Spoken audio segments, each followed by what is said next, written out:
Who's ready for the Dirt Life Show? Yeah.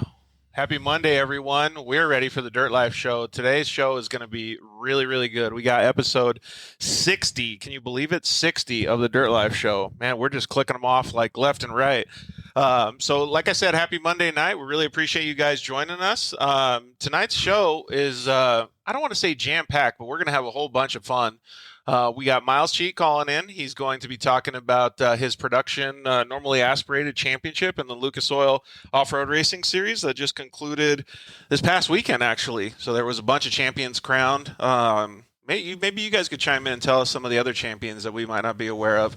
And we got some of our friends that are going to talk about track and trail. So we always like going to the track, having fun with our buddies, racing and stuff like that. But it's the season that's starting to cool off, so we're going to talk about some trail riding and stuff too. Going out your Jeeps, going out to the sand dunes, going out your side-by-sides, riding. And we're going to talk with Kerri and Oren from Track Trail Offroad. Kerri is an avid off-roader. She likes being outdoors, doing all that good stuff. And Oren is, I would say, probably one of, if not, one of the best in the passenger seat of a trophy truck, because he does it with Bryce Menzies. He's worked with Casey Curry for a long time. He can turn some serious wrenches along with Kerri, and they just have a really good time, man. So we're really looking forward to talking with them. I know I'm going to learn a lot. And in the studio tonight, we got our buddy Joe Whining. What's up, Joe? Another fun, exciting day. Thanks for having me. Yeah, absolutely, man. I'm stoked that you could come, too, because you also know Oren, right? Yeah, we met Oren probably some 10 years ago. So doing the Lucas Oil. When he was working with Casey Curry? Yeah. I think that's when we had met, and just this whole off-road life. It's all just kind of a small family, and then we all just kind of stay together. It really is, right? Yeah, like, when was the last time you actually saw Oren? Like, you and him both work with Bryce Menzies for a duration of time, and I think he still does, and you still have arm's length with Bryce. When was the last time you guys saw each other? Vegas to Reno, which was in early August. Oh, okay. Of this year. So it was actually pretty quick, or pretty recent then. Correct. And that's kind of the nice thing about off-road, and we're all, for the most part, we're all good buddies, and have a good time. And when it comes to racing, it's racing. Dude, how rad is that, though? With the helmets off, it's high fives and drinking beers or doing whatever we do. You know what I mean? It's a blast. Eating tacos. Correct. But like you say, when the helmet goes on, it's game time. Yeah, it's business. Yep. Business as usual. Yeah. So it's going to be really cool to talk with them. Casey Peck, co-host extraordinary, just said, "What's up, fellas? How you doing, Case? Missing you over here at the studio. We had tacos without you, bud." Yep. So it looks like our technical difficulties from last week might have not been happening today, so we're pumped on that. So we're going to have a good show, like I said. Before we start getting into the show, I definitely want to thank all of our sponsors, and this is even more so. Like, I was thinking about it this week. Casey and I had a show last week, and we talked about the UTV World Championships, and Joe, you're familiar with those. Oh, yeah. It's basically the biggest UTV race, and it was really cool for me to be back out there. For those that don't know, I had a serious accident the previous year, and it was cool to get back out there and all the support and stuff like you just talked about. Everybody in the off-road industry, the community is small, and it was neat to see everybody. But it's also neat to see the growth of the actual industry.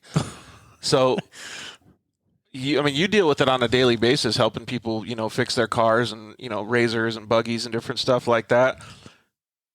10 years ago, you probably wouldn't have been doing that same kind of thing. It would have been a totally different game back then. It was a completely different game back then. Now the technology and everything has exceeded, all of our expectations, I guess you would say. Yeah, and that's kind of where I was going with the whole sponsor thing is like, Man. There's so many different companies and there's so many different people that I'm thankful for, obviously, because they help the show, but also that the whole industry should be thankful for because they're leading the experiences that we're all having on the weekends. They're creating good parts, creating good tires, creating good shocks, like all of this stuff, whether they sponsor our show or not, they're amazing companies doing all this stuff for us to get out there and shred. Correct, and that's the thing. You don't want to be stuck out there in the desert, or on the trail, and have a part failure. So all these companies that are supporting us, they're striving to make their part better. Coming out with badass gear. Exactly. And, just a good time. It really is. And I think it's cool. And I want to talk to Kerri and Oren about that a little bit later and see what they think too. I know that they deal with more Jeeps and stuff like that, but it'd be neat to get their opinion on the side-by-side, the oversized golf carts.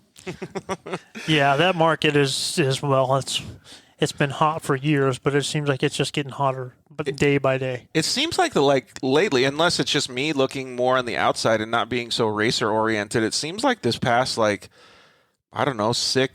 months, it's just started really taking off, more than usual, right? I agree. And it's amazing. And a lot of people are jumping on the bandwagon and trying to produce different parts and different, systems and setups. And it's just, it's nuts. I hope it continues. It's just awesome because the competition between all these vendors and all these different parts and all that just keeps excelling. And these side-by-sides are awesome. Yeah, exactly. Well, don't leave that subject open because I want to talk a little bit more about driving that RS1 at the UTV Worlds because I didn't get to talk about it too much last show.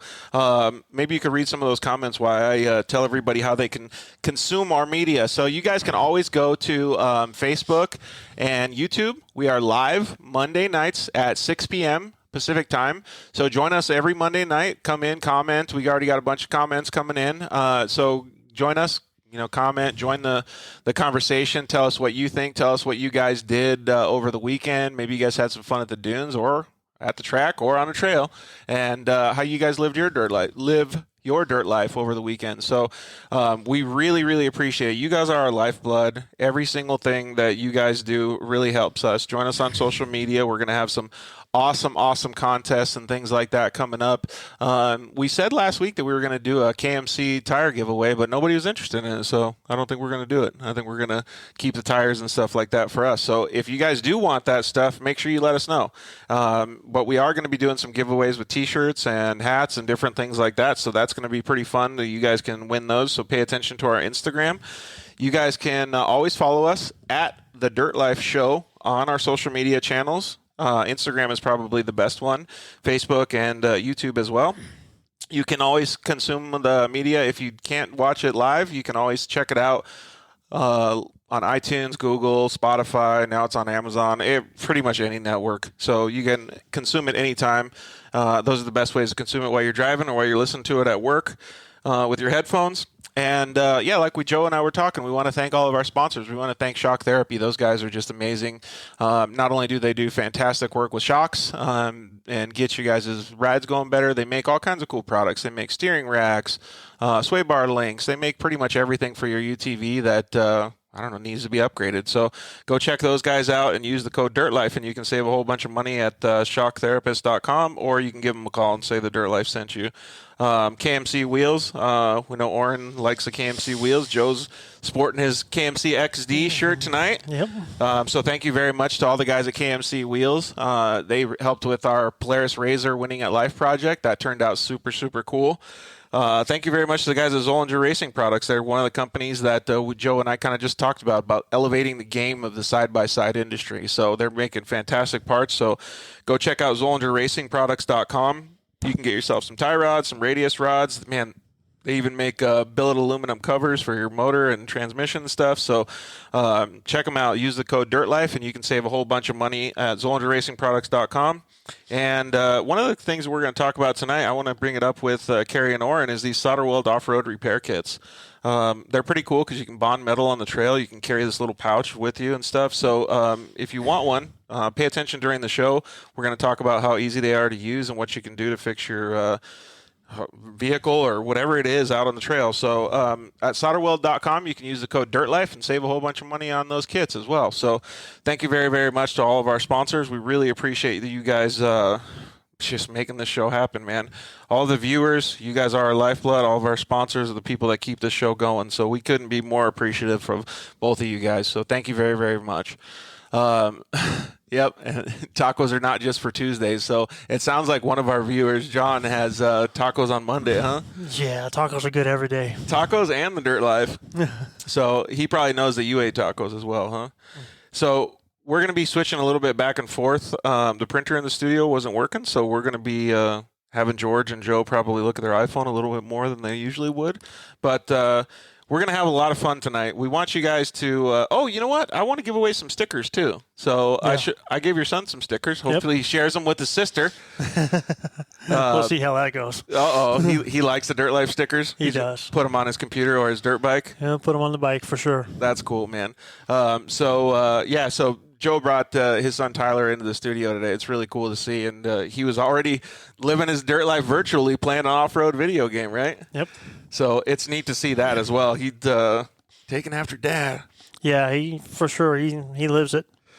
So if you guys want some stickers like the ones that Tyler got, you guys can slide into our DMs on Instagram and just ask to send them stickers, and we'll get them sent out to you. So we really appreciate you guys promoting us and sharing our stuff, and plus the stickers are just badass too. So for sure. The guys at Maddox Designs over in Southern California made them, so I want to give a huge shout out to those guys. Those guys are awesome.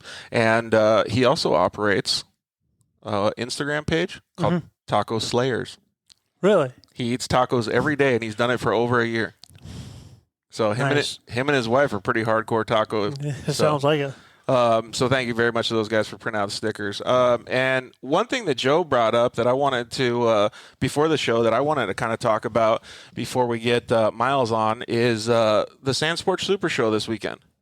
So for those that don't know or may not live in Arizona or Southern California or anywhere close on the Southwest, the Sand Sports Super Show is an expo. They have all kinds of cool vehicles there. They got cars. They got, well, now it's pretty much just UTVs, but they still got big builds and, pre-runners and street trucks and all kinds of cool stuff. So it's awesome to go to, right? Like the eye candy is sweet. Correct. The product inventory that all these different vendors bring in, right, is just that's obviously their latest and greatest product, and it's awesome. It's really, really neat to see. Have you been there to help any of the vendors before? Yes, I was there a couple years back with Fortin Racing. Oh, yeah. And was there, I think I went last year to the one there in So Doug Los actually Angeles. got the top qualifier position at the UTV World Championship in the turbo class. Yep, I saw that. So, and he's making some cool stuff. He's making some really cool stuff. If you know him, I need to get a discount on some spindles for some hubs for the YXZ because I want to change it to a Polaris bolt pattern. There you go. So, and he's those talk about upgrading your UTV, man. The spindle or the hubs that he's selling for those things, they're all CNC billet, but they're like $1,500 or something. They're not cheap, dude. No, but they are nice. Yeah, holy smokes, dude, they are sweet. They're like literally jewelry for your car, dude. For sure. It's super cool to see that. So the Sand Sports Super Show. Those shows are always super fun because you get to hang out with your friends and just chill and. Well, usually they have good food and beer and stuff, but this year, man, they ran out of everything. They had a huge line that was, I don't know, a quarter of a mile or something that was outside. And all this is because of COVID and social distancing and stuff, right? But Joe and I were talking about it a little bit, and I'd really like to get people's opinion on what they think about the things that have been happening because of this, because they had to shut down Sunday. Like they only lasted half a day through Saturday, then they couldn't let anybody else in, and then they ended up just shutting the whole thing down. The city of Scottsdale, Arizona said, nope, we're not going to let you guys continue because, I don't know, you're breaking the rules, I guess is the way to say it. Yeah, I'm sure the city of Scottsdale wasn't maybe informed correctly or didn't know the expectations, but this sand show is big. Brings 20,000 people, 30,000 people, right, from all over the place. Yeah, absolutely. I know guys that traveled from Oregon, like on the East Coast, like they were traveling really far to go to this thing, and clearly they want to show off their products, right? Yeah. But you got to think about it like, and I don't mean this as a negative rant, but I mean you have to know what happens negative to be able to turn it around and make it a positive, right? So all of these things trickle down. They have a big effect on what's happening. So now you have a show that got canceled in Scottsdale, Arizona. That means that no matter what, Sand Sports Super Show is not going to come to Scottsdale, Arizona again. No, like it's done. They're right? not invited back. And that has nothing to do with COVID. Correct. That just has everything to do with the city. When you deal with big officials like this, they don't think the same as you and I do at our house or on the trail. They think about the city job that they have. They're not going to give that up. They don't want to have anything interject that's negative, and this was a negative impact for them. So whoever is sitting in that desk, they're going to be getting a whipping on Monday when they say, "Look what you did, man! You let this come to Scottsdale, and everything was went awry." You know, so I feel really bad because all of our friends in the off-road community, all these vendors and all these people went and spent a lot of money to be able to show off their products and for people to buy these things, and it's gone. Correct. The opportunity was lost. And now the opportunity doesn't exist for Southern Arizona anymore, or Arizona in general, and they'll probably move it back to California or to Nevada or somewhere else now because of the negative impact that it has. And that also has a negative impact on people traveling to that show. Maybe the guys that are local in Arizona don't want to go to it next year. Yeah. You know what I mean? So, and maybe the guys that bought tickets and didn't get in, like the general admission tickets, they're just going to say, screw it, we're not going. Mm-hmm. Like, I don't want to have that happen again. Yeah, especially if you drive 8 hours to L.A. Yeah. And you can't get in the gate. Exactly. You know, and it's especially, like you said, it's especially tough for the vendors. You know, they've invested all this time into their brand new products, and they're showcasing this awesome new product. And we're not talking like $5,000. We're talking hundreds of thousands of dollars in product and development, booth displays, like all of this stuff. No, man. that's it. And it's bananas, dude. So, unfortunately, like, again, I don't want to be the negative guy that goes on a rant, but there's got to be some positive that comes out of it. So hopefully, like, when we talk to all these vendors and stuff in the next few weeks, we see, oh, well, you know what? We started, I saw a couple of people, they started a sale to still keep the consumers involved. So they said it was the Sand Sports Super Show cancellation sale. Now everybody gets 25% extra off of our products or whatever. Go online and order it. Mm-hmm. So there was some very forward-thinking people that I really love, those kind of people that think like that. And it's going to be neat to see what comes out in a positive fashion when these vendors put themselves on the forefront of making sure that this doesn't happen to them next year, you know? So I think it's going to be pretty cool. But I'm still bummed that all that stuff happened. Like, I mean, I don't know. We can't say what we could have done better because nobody knows. Sure.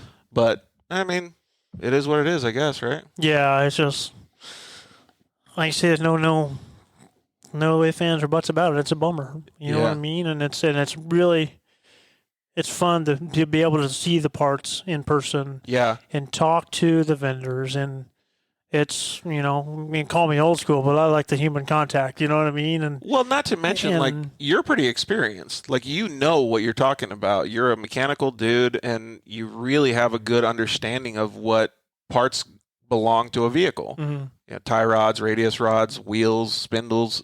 Some people don't know that stuff. So when they're able to get their hands on it, man, it makes a big difference in sales. Huge, yep. So, and, you know, even like I said, like, I like feeling that stuff too. I like checking it out, you know, because you can only see a picture online. You can't touch it. Correct. You know, and then the same thing goes back to the big SEMA show in Vegas every year. You know, last year was canceled. And, dude, that's a week of just craziness. Right. So many vendors and so many different buyers and so many different you know what I mean? Just crazy. And I'm sure it's had a huge effect on everybody. Well, now that you bring that up, I think some of these shows, like, for some of the smaller vendors, create a quarterly revenue stream for them. You know, so some of these guys will go to the Sand Sports Super Show and they'll get, like, let's just say 25% of their budget, like, back for that year. You know, it's like Christmas shopping kind of thing, you know, like that's their Christmas that they go and sell all their stuff. So it's really unfortunate. And I think that it'll be cool to see what your guys' comments are and see what other people think about it too, because I would like to know what people can do to make it better in the future. Like, we really want to make this industry keep growing, and we don't want to have little hiccups like this, because it's all on us, man. It was, it could have been done better, and every single person could have done better. Yeah, and just like here, like Dakota had just shared, 30,000 people showed up in a matter of 4 hours. That's the off-road life. All of us have been cooped up all year long, and this event is happening, and we're going. Yep. and we're going to go We see get all to go this cool see our stuff. friends. Exactly. Yep. That's nuts, man. 30,000 people in 4 hours. No wonder the lines were so big and stuff. And I heard one of the biggest complaints was somebody had to wait in line for a beer for an hour and a half, and then they sold out when he got up there. That's a bummer. Yeah. Don't ever, even if the show gets closed down, don't ever sell out a beer, man. That's the worst thing that you could ever do, because then you're going to get a negative connotation. Yeah. So yeah, it's a bummer to see that happen, but you know, there is positives that can come from it, and like I was saying before, like the UTV World Championship, when I went back there to see that, was kind of like what you're talking about. Everybody showing up to the Sandsport Super Show. Like when we were at the UTV World Championship, it was like a homecoming for me, and I couldn't believe how many cool vendors and how many cool people I missed. I really did. And I hope that most of these people got the same feeling when they were there for the first 6 hours of the sand show, too, because it's just like you said. It was everybody being cooped up and wanting to get back to normal. Yeah, exactly. And that's, it's tough. Yeah, it really is. Going back to the UTV World Championship, though, man, we had such a good time. It was such a good time. What did you think about that little Polaris RS1 that we put together? That was a cool build. Yeah. A really cool build, and it looked like you guys had a lot of fun with it, and the car performed well. It did, yeah. It was pretty crazy. Like, I've never driven, well, in fact, let me preface this by saying, so I'm so far out of the desert scene, the desert racing scene. That was the first time at the UTV World Championship, that was the first time I ever set foot in the pits at a race. Okay. Ever. And I've been in the UTV scene since late 2014, so 5 years now. So I couldn't even believe it. I was like, holy crap, I've never been here. Like, I've never been in the pits before. And to see, like, all that stuff, the support mechanism that they have for all of these different teams and stuff, I mentioned it a little bit on last week's show, was so crazy. And then to understand, like, how all these desert races work, and, you know, it's so awesome to see. Yeah. It's so awesome. When I went out there in the RS1, man, it was like a totally different race for me. Racing the Yamahas the past couple years, you just beat yourself up. It's like, how bad how good will my kidneys feel after the race? And that RS1 was like riding a couch, man. It was so awesome. Yeah, no, once you get them set up, it's fun. It almost makes you giggle. It really does, you know, you start going through stuff, and you're like, I shouldn't be doing this. Yeah. But it's going, and you're committed, and you're like, God, this is awesome. Yeah, it's like working pretty good. Yeah. And you work on shocks and stuff a little bit too, so you know a little bit more about them than I do. But those guys at Shock Therapy, man, they really hook that thing up with those Fox RC2 shocks. Yeah, no, they're definitely the industry leaders in the UTV shock setup and things of that sort. And have you got to pull apart any of those Fox RC2 shocks yet? No, I have not. Dude, I don't know, man. Whatever they are, like, it's like a cushion. I think there's a couch inside of them. Yeah. No, there's a lot of tricks you can do with different pistons and valving and different weights of oil. It's just the same thing as our motocross days. Yeah, You know what I sprinkle mean? fairy dust in there. Yeah, something. Yeah, whatever it is, man, they got that thing working good. Like, we're going to release a video sometime this week that's kind of like a little recap of our day, my team's day, a little bit of the emotions that I went through during the race, and just have some fun with some helicopter footage that we got. It was just really cool, man. Like, being back at the races, being around people like what you were talking about was the best part, man. So let's talk with Myles Cheek. He's calling in right now. So, Myles, what's up, man?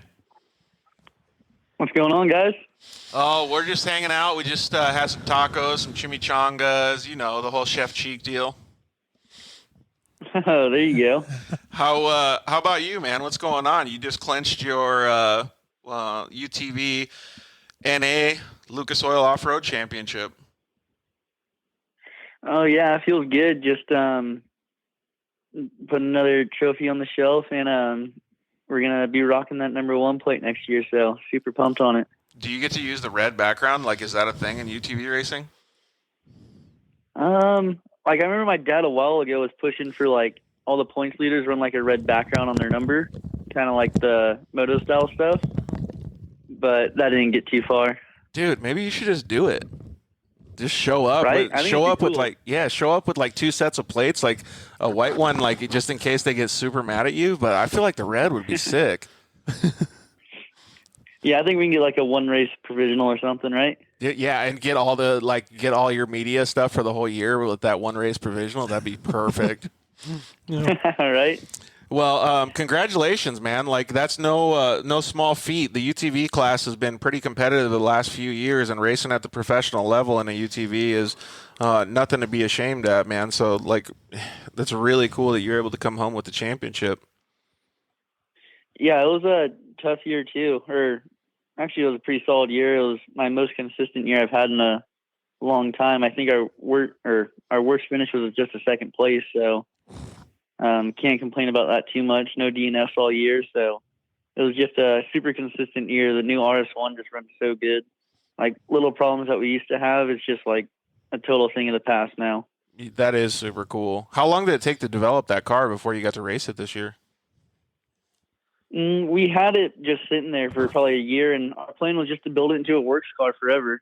And it started coming together, and it started looking really good, and just started thinking, like, it's got the better diff in it, the better clutch. Like, why not just turn it into the short course car? So we did the one race in it last year at Firebird, and it was good, but it was just like we had no test time in it. So there was still like a bunch of stuff that we needed to do to it. Just even just like in the ECU tune, like just not everything was right on the car. So getting it all figured out this year, and the thing was flawless all year long. Yeah, that's what one. Well, Joe and I have been talking about the growth and development of the UTV industry, and it's cool to see all of the racing stuff translate into the stuff that people can buy on the shelves. Like a couple things that I was gonna say is like the RS1 that we built for the UTV World Championship. It only took 6 weeks to build it or whatever, right? And all of those products pretty much were like bolt on, good to go. Yeah. But that's because of the stuff like people like Myles do to test and develop all these things in racing scenarios, because he was working on it for, let's just say 6 months, 12 months, getting it perfected to be what it was now, so that all those parts can transition over to be good for us. Correct. Yeah, no, there's a lot of homework that goes on behind the scenes to develop those products. And like say Myles is trying out products, and if they don't work, well, the vendor will adjust and make it work, and that's what just keeps compiling and making for great parts and great racing. Yeah, 100%. And just having like the understanding of the things that Myles and his crew do, like during the week and on the weekends and stuff like that, to be able to get the car out there, you can really trust that those products are going to be good when they hit the shelves. One of the things that was cool on the RS1 build is Myles' dad hooked us up with some quick release clutch cover bolts, or pins. Mm-hmm. Dude, those things were so rad. Yeah, I know. Especially it makes it so nice, huh? Dude, it really did. And then so like I looked at an old video that we did when I filmed your car, and I saw that you guys took off that big hose that comes off the clutch cover to make it even easier, so I just copied you. You just put that little outerwear on it? Yeah, whatever it was, just that little filter, and I was like, yes, now I look cool like Myles. Oh yeah, but it's just been like we've been running that Polaris for 3 years now, so it's just been all that knowledge from my dad, from all his background from the whole motor industry stuff, just translating over. So all those parts that he builds, like he hates having to work on something after you buy it. So everything's just bolts right on. Everything's Sano. So yeah, exactly. And I love the moto inspired like design and colors and stuff. It always looks so sweet. Oh yeah, all the hard ano and stuff. Yeah, it looks so good. Well, hey, so I was going to ask a couple questions. The first question I was going to say was, you had a pretty good year, right? But what were some of the hardest things that you had to overcome this year? Because I know that it didn't go perfectly smooth. No racing season ever does. Yeah, like some of the problems that we thought we had figured out coming into the year, like you don't like really know like what the car's going to do until you go out there and race it. Like you can do all the testing you want, but once you get out there and you're banging with some other cars, you still don't know. So we were having little power steering problems and stuff, but that was just like the first couple of rounds, and we got that figured out pretty easily. Then besides that, it was just racing with Brock, because he's so competitive too, and it's always fun racing with him because I know he's never going to do anything intentional or drive me dirty. It's always clean racing with him, but it's always probably the toughest battle on the track is always with him. You guys have been racing together for a long time, though, so you kind of know your whole riding styles or driving styles. I know this, that, like, they always say that, like, about, I don't know, Cooper Webb and Justin Barsha, and they compare it in motocross. Like, I feel like that's what these, like, new kids are doing, like, coming up from UTVs or trophy carts into UTVs and then going up into the bigger trucks and stuff. Yeah. So it's pretty cool to see that because a lot of that stuff wasn't the same 10 years ago in off-road. No, not at all. Like you just mentioned, the kids that are coming up to trophy carts. Those trophy carts are state of the art, dude, and they're awesome. Fast. They are. Yeah. And if a 12, 13-year-old learn how to drive like that, yeah, it's just going to progress. You know what I mean? And it's awesome to see. You know. Do you think you could go, Myles? Do you think you could go as fast as some of these new kids in their trophy carts? Because I feel like they're ripping, dude. Oh yeah, I think my generation of mod kart kids were pretty quick too. There was a ton of fast kids that came out of it. Like I was still racing when Sheldon was in it. Oh yeah, you had Mickey some bad Guthrie dogs. And Mitchell DeYoung. They were out of the Sheldon was still in the class when I won the championship at the time. Then Bradley was in it, Brock was in it, Travis Pecoy, Dickerson. There was a ton of fast kids. Dude, yeah, you had some big dogs in there too. Yeah. I remember that. And Sheldon's been doing good in his NASCAR racing too, hasn't he? Oh yeah, he's in. I'm not sure if it's the final 8 or final 4 for the Truck Series chase, but I know he's still in it. That's pretty badass, man. Yeah, I'm pretty sure he was leading the points when it was all started. We asked you this, I think, when you did a show like early on. Maybe we didn't. What's if there was one other form of racing that you could try? What would it be? Ooh. I mean, dude, like we always preface it by saying, dude, you could drive like a ocean power boat or whatever they're called, like those longshore boats. You could drive like a monster truck. You could go like Formula One. You could do anything. I mean, even if it was mountain biking. I've always wanted to do like the GT3 racing, like Le Mans style stuff. Oh, that's cool. Yeah. Yeah, like more like the 24 hours of Daytona and all that. I always thought that stuff would be a lot of fun. What car would you pick? Oof. I like the Mercedes. Dude, those ones are pretty cool. Yeah, for sure. Oh, yeah. For sure. Those ones are pretty badass, man. So you had not very many hiccups this year, but you had some pretty good battles and things like that. Do you remember one race that, like, off the top of your head, that was your favorite race of the season?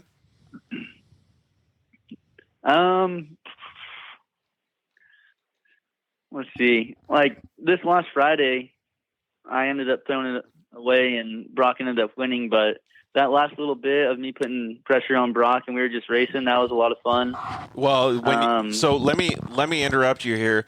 He says he threw it away, right? And he, like, dude, the score, the timing and scoring at the end was like 100th of a second. Like, that's how much the other Brock won by. Yeah, no, that's crazy. Both of them are super talented drivers. But what did you do? You had to come back? You had to, like, regather yourself or what? I was leading it, then right off the mandatory caution, I biked it up in turn 2, and he was able to get around me. Oh. Then after that, it was just, I was trying, but I just couldn't get around him. But besides that, I had a lot of fun in Missouri. I really enjoy that track. Have you ever seen that track, me and Brock had... I saw pictures of it. No, that's it, though. There's some big-ass jumps on that track, man. Were you guys able to clear that big table this year?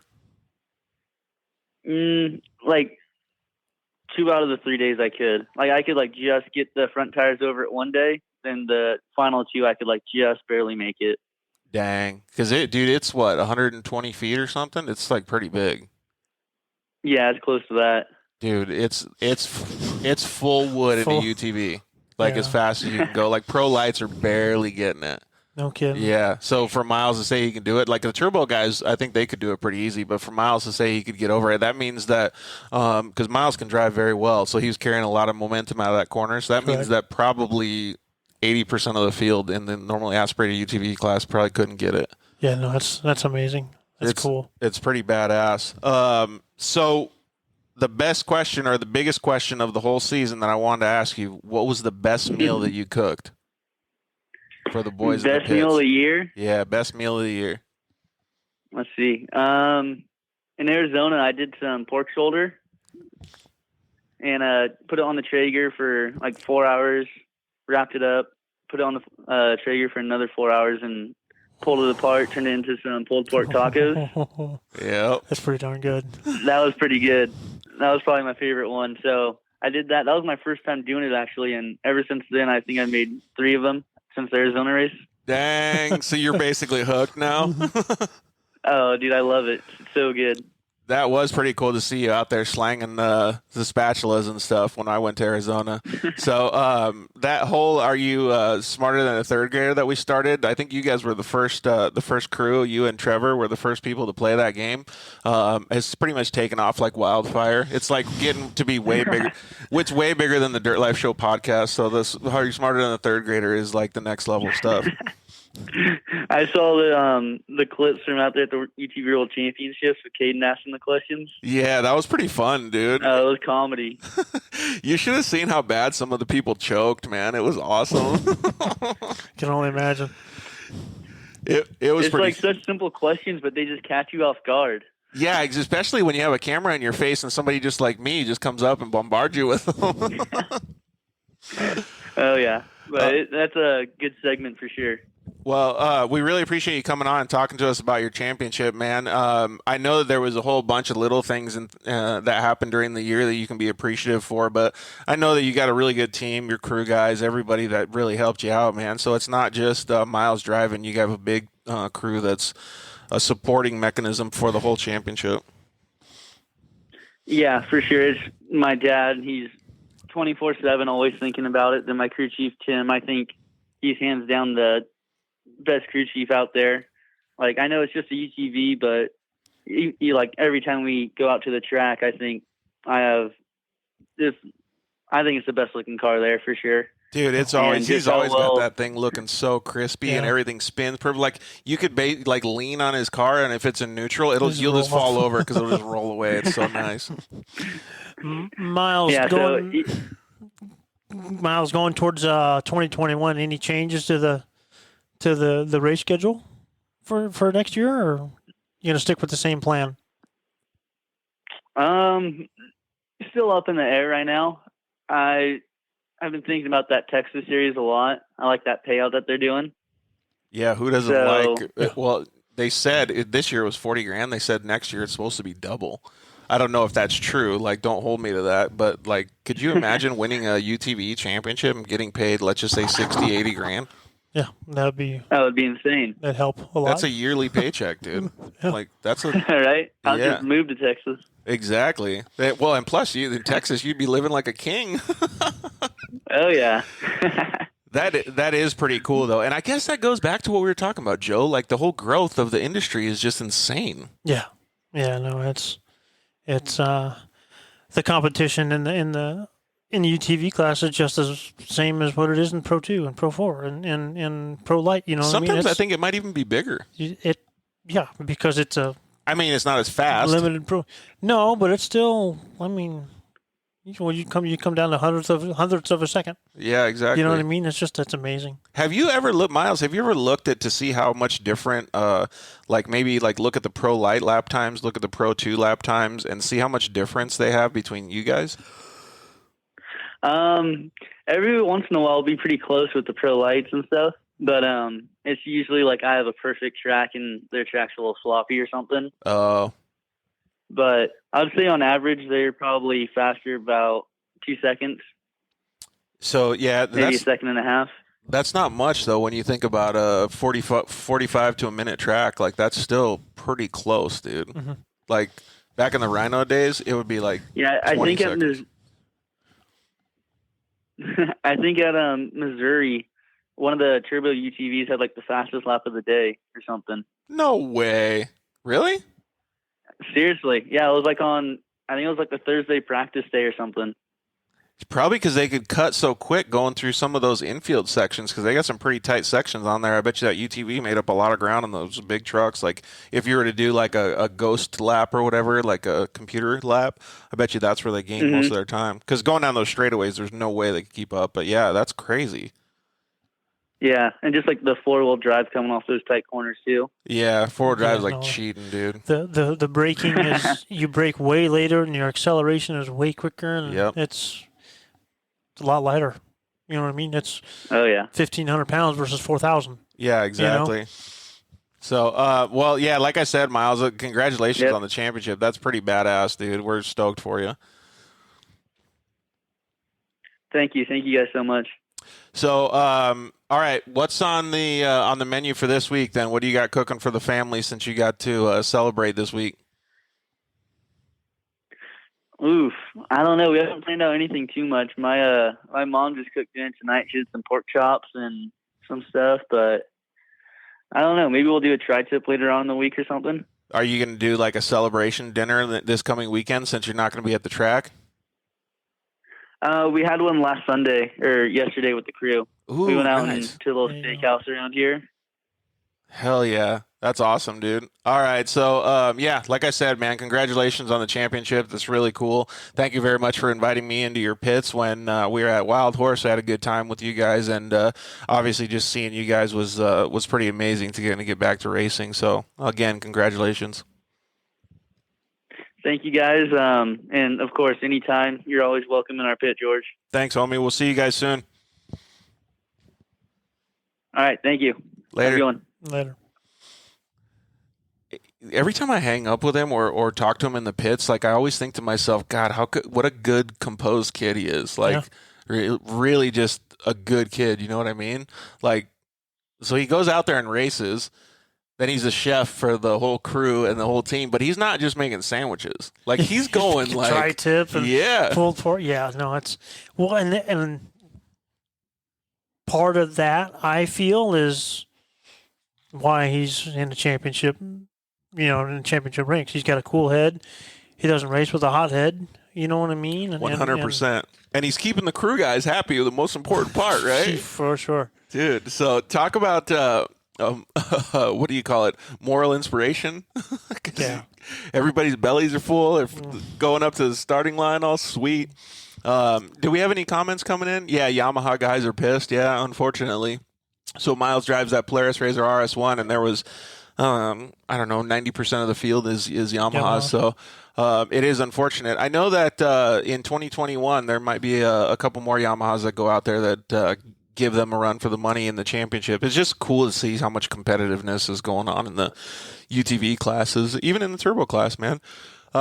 We haven't got to all the comments yet, but thank you very much, Mike, for the comment. Great job in Havasu, George. You slayed it. I appreciate it. We were going a little bit slower than I had actually wanted to. Like, I feel like I could have pushed it a little bit more. But what? Hindsight's 20/20 every race, right? I was leading until I broke. Like, you know, like it's one of those things. And we finished the race. That's what matters. We came home with an eighth place finish in the I don't know I think it's a production normally aspirated class. And I think there was probably 20 or 30 guys out there. So we did a decent job. My lap times were pretty fast. And out of all, I think it was around 70 cars, 60, 70 cars that were on track, we came home 19th. So that's not bad at all. Dude, check this out, though. This is going to blow your mind. So my number has always been 19 on my dirt bike. Oh, yeah. Got number 19 when we raced side-by-sides. Yep.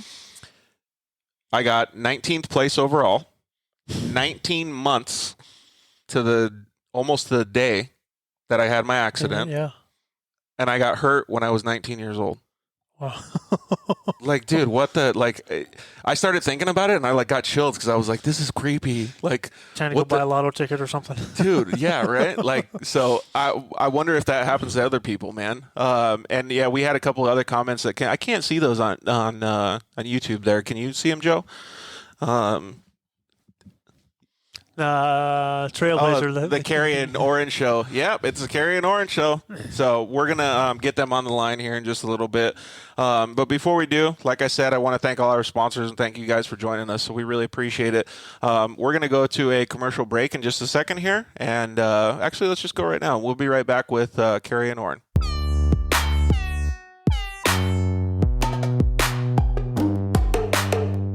Hello, I'm Justin, the founder of Shock Therapy.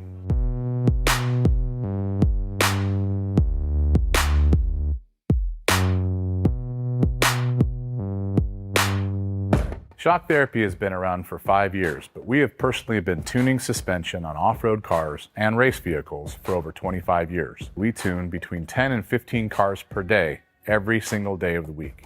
Our concentration is tuning shock systems and supplying components that improve the ride quality of your car in many ways. Not only do we work on the average UTV, but we also tune suspension for race teams and professional drivers.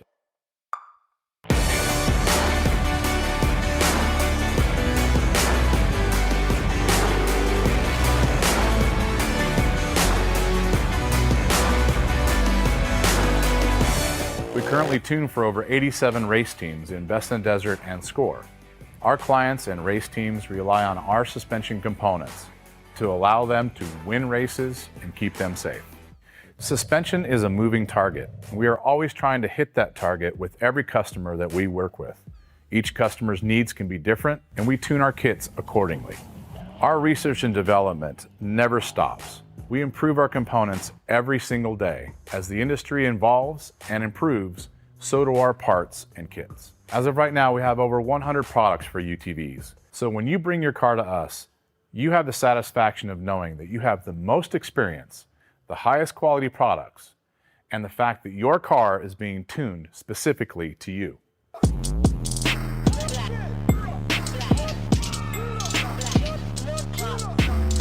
Zollinger Racing builds the best aftermarket products available. Products for your UTV or snowmobile, including billet radius rods, billet tie rods, billet steering knuckles, billet steering racks, alternator kits, and much more. All manufactured in the United States in-house at their headquarters in Nibley, Utah. Travis Zollinger and his team test in some of the most brutal conditions, racing in places like the Best in the Desert Mint 400, Ultra 4 King of the Hammers, UTV World Championships, and many more. Visit ZollingerRacingProducts.com and use the code DIRTLIFE to get 10% off your next purchase, and join us on social media at Zollinger Racing Products to see our products in action.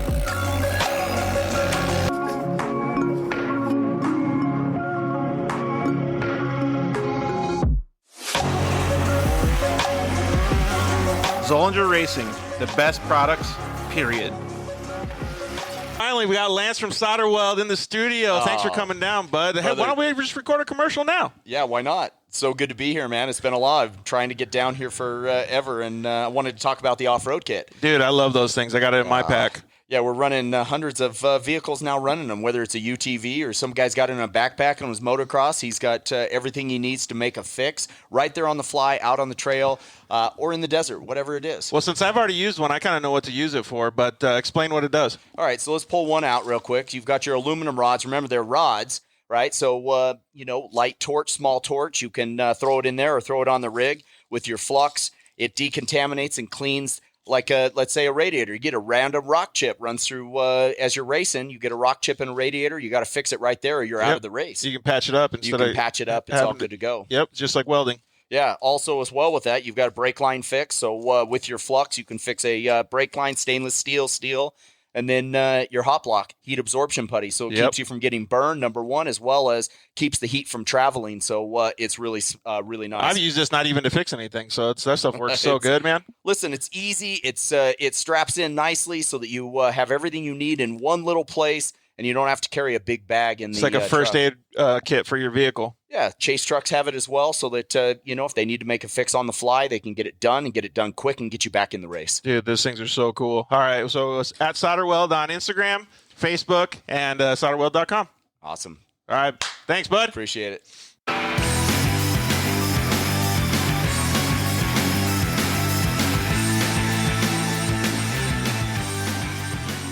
Yeah, we are back.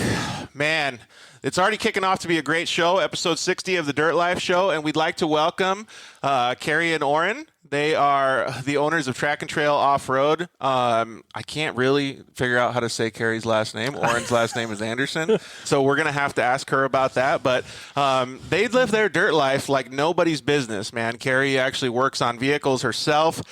She probably could teach Oren a thing or two. Oren is a fantastic co-driver. He's been in the off-road industry for a long time. I know him. I think I actually shook his hand one time at Casey Curry's shop back in the day. Joe knows him from going back to the Lucas Oil stuff with Casey Curry and all them. Yeah, and even continuing on with the Bryce Menzies program. Correct. So we would like to welcome Oren Anderson and Kerri Romanisyzn. Oh, okay. To the show. Thank you guys very much for joining us. We really appreciate it. Thank you guys for having us. This is a super cool deal, and it's excited to kind of talk dirt life with buddies and race family and stuff like that. So it's cool. When was the last time you guys actually got to, I think, Mint 400 maybe, or Vegas to Reno, when you guys actually got to hang out with your dirt family? Yeah, Vegas to Reno was the last run for us, and that was a good run for us. But, with everything, the way the world is working right now, it was, after the race, it was a load up and get out. So we didn't get as much time to hang out with everyone as we'd like. But it was still great to go out and race and spend some time in the desert. Yeah, totally. I can definitely agree with that, man. Like I said, at the UTV World Championship, it was just so awesome seeing everybody. Even if I got last place, I would have been totally fine seeing everybody. You know what I mean? Yeah, no, it's everybody's such a good, happy family, and we're all having fun together and living our dirt life. You got it. Exactly. Exactly. So we're going to get into it in a little bit and kind of get your guys' backstory. But like on a daily basis, what do you guys usually do at Track and Trail Offroad? Herd cats? Is that good? Yeah, it's like herding cats, but it herdsmen. But no, we've got a really good thing going here. We're just north of Daytona Beach, Florida, in Ormond Beach. So we do a lot of Jeep stuff, just kind of an anything off-road customized shop. Right now, the Jeeps have been very popular, but we like doing truck stuff and side-by-sides as well. So you do get to work on side-by-side stuff. Yeah. I mean, it's a little different. The East Coast vibe is a little different than the West Coast as far as, side-by-sides. I think out there is more, what shock tune and what suspension package is going to help me go 85 miles an hour through knee-deep whoops. Over here, it's how big of portals do I need to turn these 42-inch track tires through 6 feet of water. So it's different, but still enthusiasts. So Joe and I don't think have ever gotten to experience, I don't want to say mud life, but so like the portals and all those bigger tires and stuff like that. But I do see a commonality between all of these guys. Like all of them are listening to good music. All of them are having, getting hydrated as much as possible. And everybody is laughing and smiling the whole time. Yeah. Yeah, no, that's just the whole dirt life. That's what it is. Yeah, well, I think over there it's mud life, though, right? Yeah, no, and it's funny. He says that. I have a customer that just dropped off a car last week. Yeah, he bought his. It's a Polaris RZR 2-seater. Mm-hmm. He had bought it from some gentleman in Illinois. Okay, and it's a rock crawler, mud car, got portals on it. It's even in Illinois, completely different from what we have here, and it's kind of. It's a little bit of a challenge, but it's fun. I enjoy it. Teaching Joe a new trick. Oh man, this thing is he's got rock tires on it and all kinds of good stuff. But it's cool. We already had a comment coming in from it looks like Laura Mack. She said, "Hi Kerri and Oren, we love you guys and miss you." Yeah, we got a good family support group back here on the East Coast. Yeah, and on the West. Oh, I don't know if this is who's saying this. I mean, I think Kerri's probably gonna have something to say about this. But Kelly Corey says Oren is so cute. So, fanboys. Joe, do you know who Kelly Corey is? I don't know. If I saw her face, probably. It's a he. See? Yeah, so you don't know who that person is, do you? No. He acts like a girl, but no. Kelly actually navigated for Mark Post and Jerry Welchel and Rob. Okay. He worked at Riviera Racing for a very long time, so he's actually one of the first people I got to know working for that team and stuff like that. Mm-hmm. He's one of the most terrible pranksters that.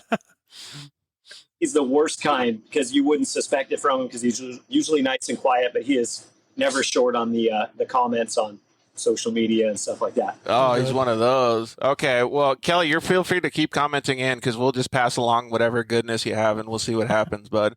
Yeah, and then Janet Kraft says, Kerri and Oren, hi. So it's really cool to actually see these comments coming in. I love when shows get the interaction like this because it means that you really do have a lot of people that care about you, and clearly living your dirt life has been, able to make a lot of friends. We have that with a lot of our guests, but since you guys are, we'll call it dirt life teammates, you guys probably get double the friends, right? I mean, it's nice because they're all shared friends. Yeah. I mean, it's not like one for the other group. It's just one big group. Yeah. Do you ever go home being like, oh, that person likes me, not you, sorry? I feel like all the time. Yeah. I lose. I always lose. Yeah, right. Every time we hang out with people, they just tell me that I'm around because she's around. So it doesn't matter. Steve Menzies tells me that all the time, that I'm on there. So. Well, that's good that you guys can all laugh and do fun stuff like that. So while we have everybody that's listening to the show right now, one of the coolest things that I wanted to just get out of the way so we can talk off-roading is that you guys truly do live your dirt lives. You even, at the Mint 400 this year, proposed to Kerri while you guys were dirty on the podium. That's true. I did. I learned early on in this relationship that she was not a sunset or pretty white sand beach or mountaintop proposal kind of girl. She's into the racing stuff as much, if not more, than I am. So that's where our off-road family is at. That's as important to us as our blood family. So to have as many of those people together as we could in one spot. And then to do it where, luckily we had a good run, so it wasn't like proposing in the parking lot of Prim Valley broke down. Did you tell Bryce, hey, were you sitting in the passenger seat, co-driving, and just saying, Bryce, we got to go, we got to conserve the truck, man. I got to make it up onto the stage. Luckily, Bryce is really good at setting not just a finishing pace, but a really fast finishing pace.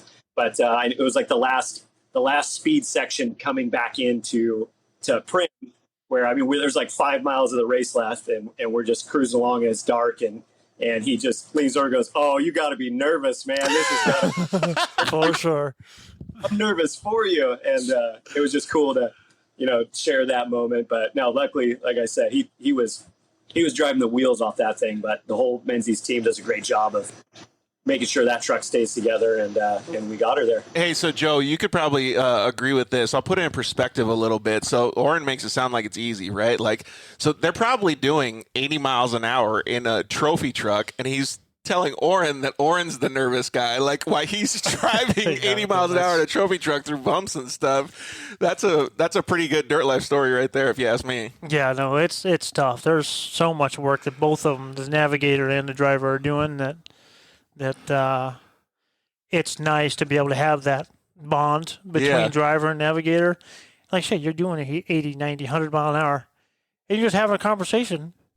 About how nervous he is for his proposal? Correct. At the end of a 400-mile race, and you're both tired, and you're dirty, and but it's the light at the end of the tunnel. You can see it, and you got to do it. Yeah, exactly. So we're going to start talking about some of the stuff that you guys do, but how was it coming up? You finished a race, you come through the finish line, and you're like, okay, now it's go time. What's the next step for Oren? Is he like, where's she at? Yeah. It was definitely that, that kind of, obviously the butterflies in the gut, but there's so much stuff going on. I think that actually helped, right. The whole team, we're just trying to get a team picture and get everyone up there, and just all of our friends that are finishing around us. And I was really lucky. My mom was able to make it out to that as well. So, it's like, all right, where's mom at? She's 5 foot tall. She's hard to spot in a crowd. So that was some work, but it was all things that kind of helped take the real pressure out of it. So finally, it was just the window popped up where I could, drag her up there and try to keep it as much a surprise as possible. And, Bryce was standing up there with me for a picture, and he just ducked out and kind of gave me the. He's like, all right, the stage is yours, buddy. Let's see what happens. Yeah. So it was cool. And I was super lucky. She actually said yes. She didn't run off and got to the desert. It was good. Oh man, that is awesome. Yeah, she didn't throw mud in your face and bail out. Like, Yeah, hop in the truck and leave me up there by myself. we had a couple more comments come in that says, yeah, Oren and Kerri, genuinely awesome people. They officiated my wedding. I can't wait for theirs. That was from Krista. Tabby was the one that sent in the other one, and oh yeah, Joe has lots of code dog stories too. It's actually pretty funny that there's a lot of similarities that you guys share, isn't there? Like you and Oren. But let's save those. Make sure we come back to those because I want to talk to Kerri a little bit too. So, so we're gonna just finish up the proposal and then we're gonna talk about off-roading. So, did you have any idea that this was happening? Like any idea? Like any inclination? I had no idea because we had, obviously we've talked about it, but it was like, all right, well, he's successfully just played it, we've just kind of played it like, oh, well, that'll be a later thing. We're like, when it doesn't involve the chaos of the dirt life, we have a tendency to just put it off. So that was just kind of my mindset too. So when he did it, I was like, oh my, how did you pull that off? He did so good. I could not have even imagined it being any better, which again, I can't believe I didn't even get something. I mean, I figured he'd blow it somewhere. So I always feel like the total giveaway is how did you measure her finger and how did you do it too with the Yesenia, Joe? Like how do you know the size? Like where do you get the size from? Because I know my tricks that I did, but how did you guys get them? I just kind of gave it a wild guess. Oh, really? Yeah. Dang, dude! Did your wild guess work out? No, but that's all right. It wasn't about that. It was more, on the whole deal. How did you do it, Oren? Joe, was it too big or too small? It was too small, actually. Okay, so I went in there and I just said, "Give me the biggest band you fit." That's the funniest part about that is, first off, I have gigantic feet, so I don't know if maybe he just assumed my ring size would be huge, but it would not have fit on my big toe.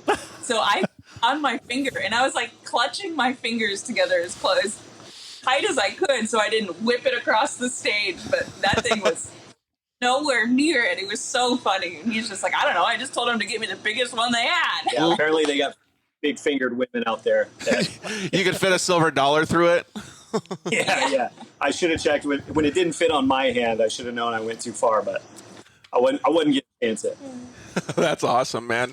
I'm glad we got to start off the show with that happy time for you guys. It was really cool to see that stuff that you guys posted on social media. That was one of the catalysts, actually, to get me to understand who you guys were as a team. And obviously, I've seen you around a couple times, Oren, I think at arm's length, but it was neat to be able to see that, man. Like, I couldn't have been more happy for you guys, and I don't even know you guys that much, so it's awesome.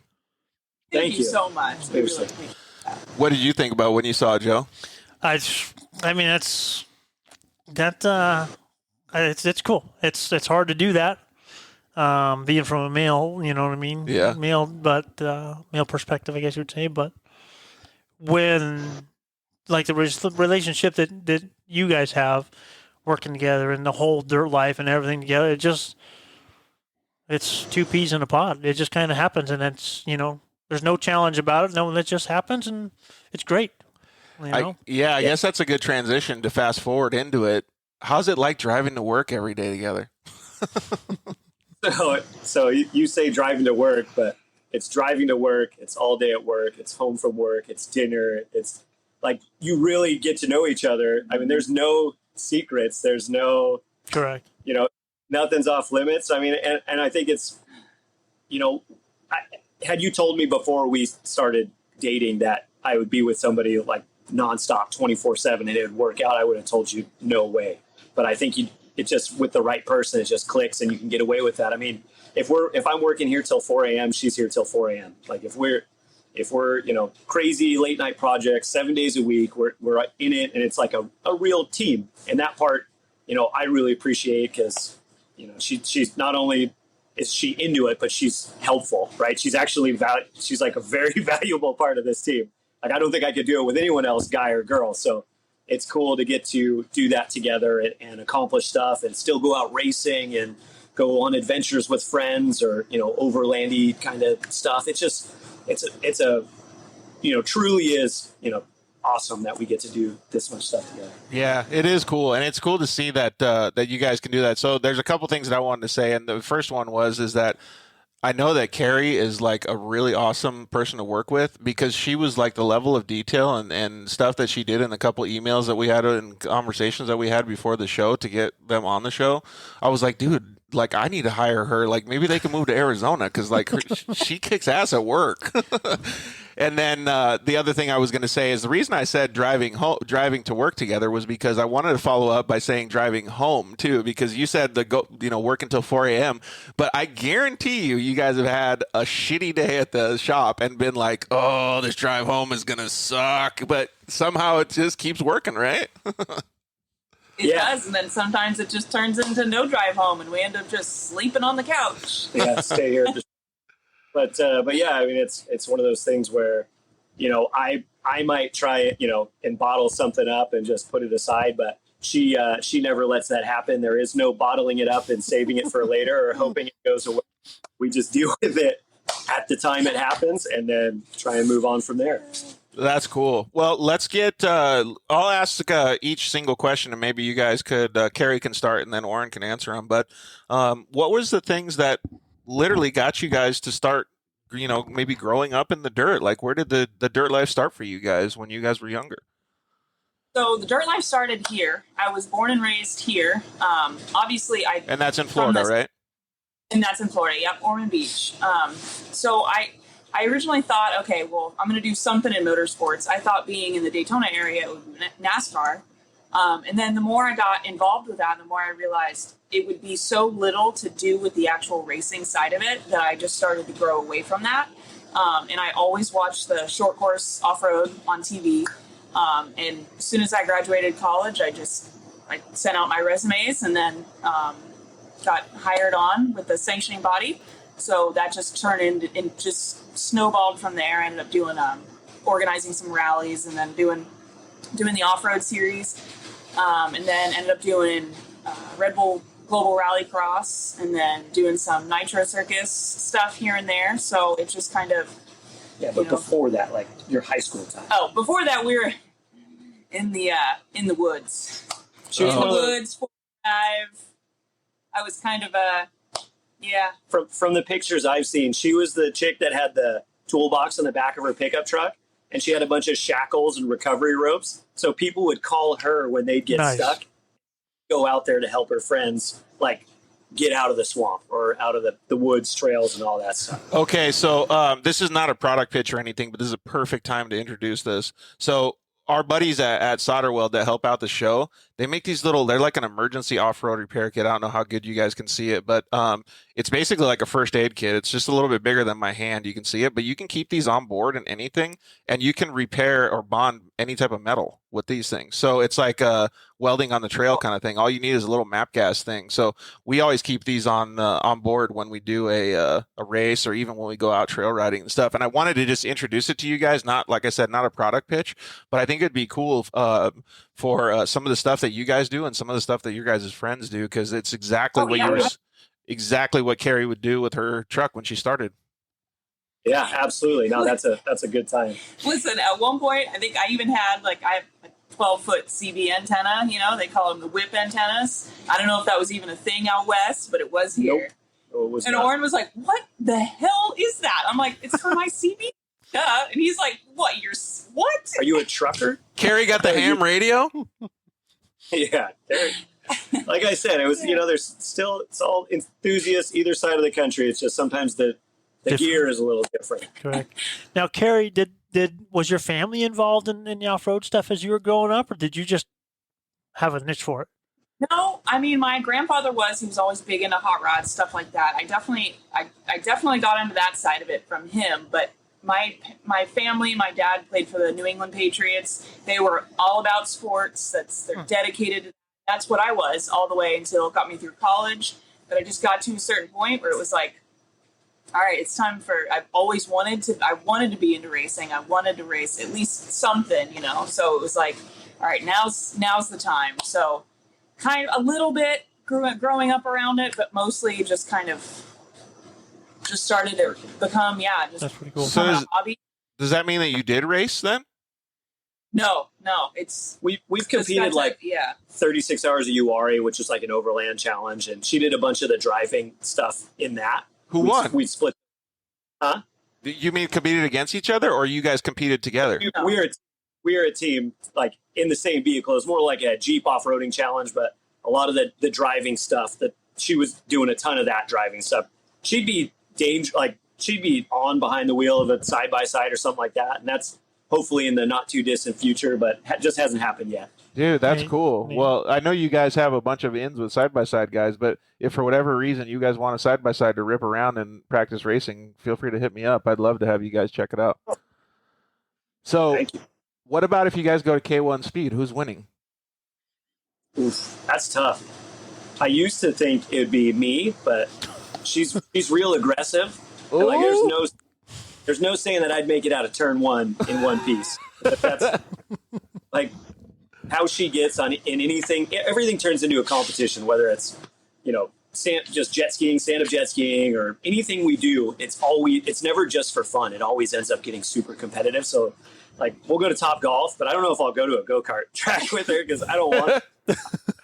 I don't want to know what's going to happen if we go there. Dude, we had a little tricycle. How many cc tricycle was that there? Our friend's got a gas-powered drift tricycle, like down the street. So it's this stupid PVC wheeled gas-powered 360 machine. So even that, like, we can't even go have fun on that without it turning like, all right, well, I bet I could do 2 360s in a row. All right, well, I'm taking the governor off. I'll do 3 360s. And it's where by the end of it, we're both hurt. It's not even fun anymore. It's just a freestyle competition in a go-kart? always. Hey, well, she did work for Nitro Circus, so she at least knows more than you about freestyle stuff, right? For sure. I won't argue that. So we had a couple more comments come in that say, can't be around Oren without laughing. And then Terry Mims said, it's a Florida cracker thing, right, Kerri? I don't know what that means, but... It sure is. So, do you remember? I think we went for your birthday. We went to K1 Speed, and we had like 10 dudes out there just battling so hard. And that was just, like you said, it just turned into old motocross days. Just wheel to wheel. Well, I know that at one point, like, somebody got clean air, and they got like the top 3 of the month, like lap time. So we knew we were fast, but the rest of the time, it was just bumper cars the whole time. Drifting and just, those good times. Play that line of not getting kicked out. Yeah, exactly. Yeah, because the whistle's getting blown and you're getting pointed at some point, right? Oh, yeah. So what got you into the dirt life, Oren? Did you have family and stuff? My dad used to race like desert races back in the 70s. So he was doing Barstow to Vegas and all that stuff. I'd say more for his own personal goals. It was never to like make a living at it, but he just liked to race. So, we got into dirt bikes and stuff like that really early on. And he also loved going to Baja. So we would go and take a sketchy, 28-foot open trailer with a truck camper balanced on the front and a bunch of 3-wheelers and quads down to Mexico when I was 2. So, it wasn't on the competitive side, but, me and my brothers grew up doing, really living the dirt life almost every weekend. So that was really cool. And then I went to San Clemente High School, and there's a pretty good off-road community down there, and a lot of really talented desert race, veterans live in that area.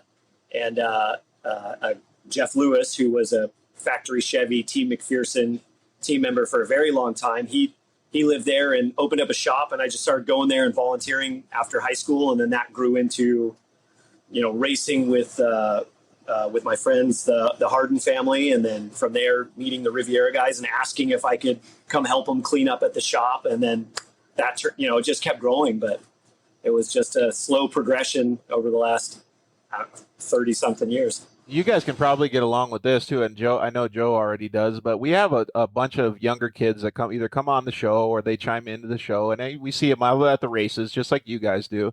And they always ask, like, how can I get into racing, or how can I get into doing stuff? And Oren just brought up a good point. Like, he knew that lending his time to these teams was invaluable, right? Because it does two things. It first of all teaches you everything you need to know. But that's the simple part, right? Establishing these relationships with these people is the most crucial part and the best part about the whole thing, because now you're really creating value for the rest of your life. Correct. And you're investing your own time to go, volunteer and help out with somebody, and those people see that. You know, they see that you're, this kid just did high school all day long, and now he's coming over here to sweep up the floors and stuff. And he wants to be here, and that shows. Or you can actually look at it on the from Kerri's perspective too, because she didn't go at least in the story she told us, she didn't go sweep the shops or learn how to weld. She was out there on trail helping these people. Sure. And actually doing it that way. So if there are younger kids listening to this episode, take note and understand that they really had passion for it, just like you guys probably do. And they went out and just started knocking on doors and just making sure that things happened for them that they were passionate about. So just follow what you guys are happy with. Oh, here's a good one. Patrick Flint commented in and says, Pappy says hi. Proud to see you two doing great in the off-road sport. Patrick's another local friend that probably one of the nicest guys in the world. That's really cool to see him watching this and hanging out. It's kind of late back here, so. Well, what I'm thinking here is I'm kind of sensing a little bit of a trend. So we got all these people commenting in, guys and gals. I'm thinking that the local go-kart track after this episode is going to get real competitive over there in Florida. Yeah. Yep. I love the local go-kart track. Our local go-kart track is right outside these doors. It's just out front.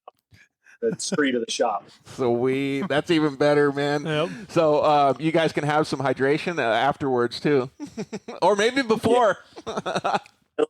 Yeah, I like that hydration. Yeah. Just gotta have some hydration. Good, I think that. So, all right. So we kind of got a little bit of the backstory and understood that you guys obviously put in a good amount of work to start living your dirt lives the way that you wanted to. What was kind of maybe the next step that you went down, Kerri? You were out there on the trail helping fix people's cars, and obviously you were having fun. You were still, we'll call it trail riding or off-roading. And what was the next thing that you did? Because you're, got to start making money at some point, right? Yeah, exactly. So like I said, I got a degree in sport management.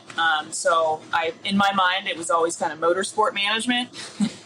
So after that, like I said, I just got in touch with the sanctioning bodies and kind of started from there. And then it slowly just kind of progressed into a career and realizing how much I loved the racing side of it. But I had always in the back of my mind wanted to do something like an off-road shop, like build, in my mind at the time, may have been mud trucks.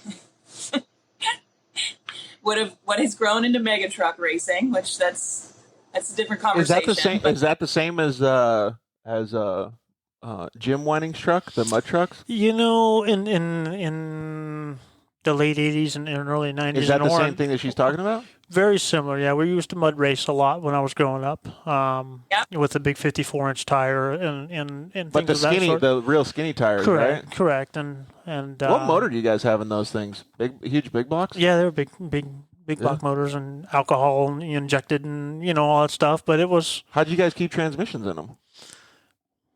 Same. You didn't. Yeah, you didn't. Really? You just kept building and it's just just like everything else in the racing industry, off-road industry. People keep getting better at doing different things and better materials and better products, and eventually you do good. But do you have any pictures from those days, Kerri? Oh yeah. I would love for you to send me a couple so we could post them online. All right. That would be super cool to see that. And because I know that a lot of people that are in our audience don't know about those trucks or about that type of racing because, well, it's older, right? Like, I don't know. Do they still do it over there or no? Yeah, the mega, what they call mega trucks are just, it's exactly what Joe was explaining. They're just big motor, big horsepower, super tall, like tractor tires, and they haul ass. They hit some big tabletops, big flatlander jumps. It's almost like monster truck stuff on skinny tires. Like they're fast, they're wild, man. They're crazy to watch. The ones I remember were like just like a metal strut for a shock, though. Like now they're have shocks and like big shocks and stuff. Oh yeah. No, the mega trucks like back east and all that. They got top of the line shocks and coilovers, and it's you got to send me some there. pictures. I got to see this. But, you just got to come out and go to one of the events with us. That would be neat. I'd love to do that. That'd actually be cool. But he's hydrating. Everyone is so wild. And it's all in the mud. That's cool. Everybody in ATVs, UTVs, trucks, So not only are they hydrating their internals, they're hydrating their externals too. It's good for the skin. Yeah. Good exfoliation. All healthy. It's all healthy. We had a couple more comments come in that Tabby Kelly said, "Nah, it's going to be Jeep races." Well, dude, if it's going to be Jeep races with bumper cars, that's going to be expensive. You guys are going to have a busy week fixing everybody's stuff afterwards at the shop. We got a fleet of customer vehicles in here right now, so we'll just work it into the build. So we're going to start getting into this a little bit here, but Louis Zavas says, so stoked to see Oren and Kerri under their own roof. A lot of sacrifices to get where he is or to get where they are. So that is actually one of the points that I want to talk about. It's a little further in our conversation, but let's just talk about it now. Like, nobody understands how a business gets started unless they're in the business, right? So, when I look at it from an outside standpoint, it looks like you guys have a successful Jeep and truck company that, you have fun on the weekends and stuff like that. Maybe you guys could give us a little bit of the backstory to help us understand. Like, Kerri kind of gave us a little bit of the business side and her degree and stuff, but Oren, you put in a lot of work to be able to get this point. And then what was the next step when you guys met to start this thing? I mean, I'm trying to think that, she definitely brought the business side to the table, and that's been tremendously helpful. I had a decent amount of years of experience doing, off-road vehicles and kind of knowing what I thought was, correct and functional and safe and driving good. So, it just was something we kicked around about just, having our own, kind of controlling our own destiny. I mean, I'm very fortunate to have worked for all the people that I worked for, and, the Currys and all the people that really helped me kind of get the confidence and the connections to, kind of go out on our own. And then it was just a combination of that. And then coming and visiting Florida, and it's so different than, California or Arizona, Nevada, but there's still so many enthusiasts. It's just like, I don't want to say it's an untapped market because there's a lot of good stuff happening out here, but to be able to kind of bring what we've learned on the desert racing side, the short course side to this environment and kind of show the way and why we do things. It's just been really cool. Like just seeing the way the local, like everyone around here has kind of reacted to that and responded to it. And it was just one of those things where, before that we talked about it for a while, like, oh, it'd be cool to do, but is that a reality?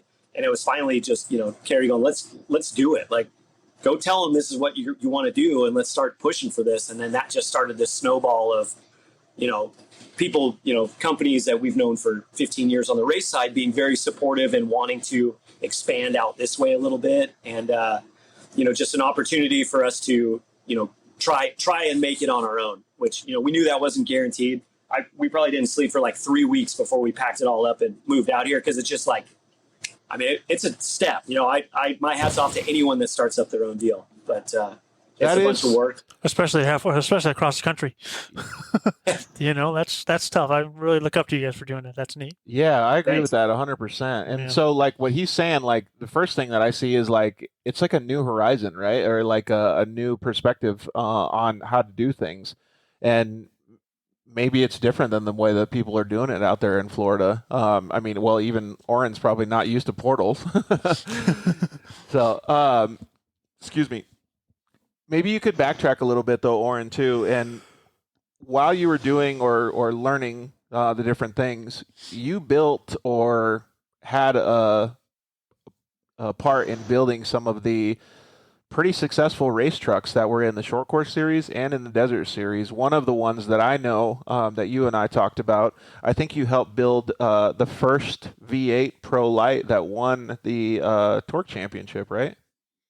So I always was on more of like the prep side of it. Okay. Actually, Louis Zavis, the guy that commented, he was heavily involved on the like fabrication side of that truck. I mean, that was, that was just a really cool time when the V8s were just coming out in Pro Light, and to kind of see that grow into like, what it is now. I mean, the 4-cylinder days were great, but I don't miss that one bit. But how fast it started progressing after the V8, switch over went. I mean, that was really fun to be a part of. And yeah, for the few years after that, Casey was super successful and very competitive in that. And it was fun to be on that edge of, that was like new stuff coming out. New people were trying new things with drivetrain and, just silly stuff. It was so limited that everyone was finding that gray area, right? Like Right. how far could this before we get in trouble? So that was really fun to be a part of and kind of experiment with.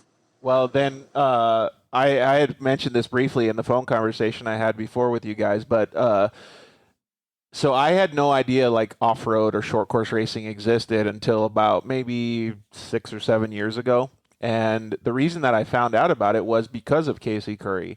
I actually got injured and I started a computer business, and I was helping build Casey Kerri's websites and helping him with media stuff.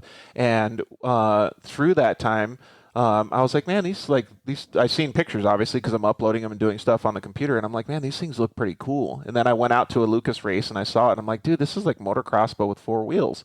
And Casey was obviously doing well. And so I said, hey, like, what is this off-road deal about? And I asked him about it, and he said, well, come out to Anaheim at the time.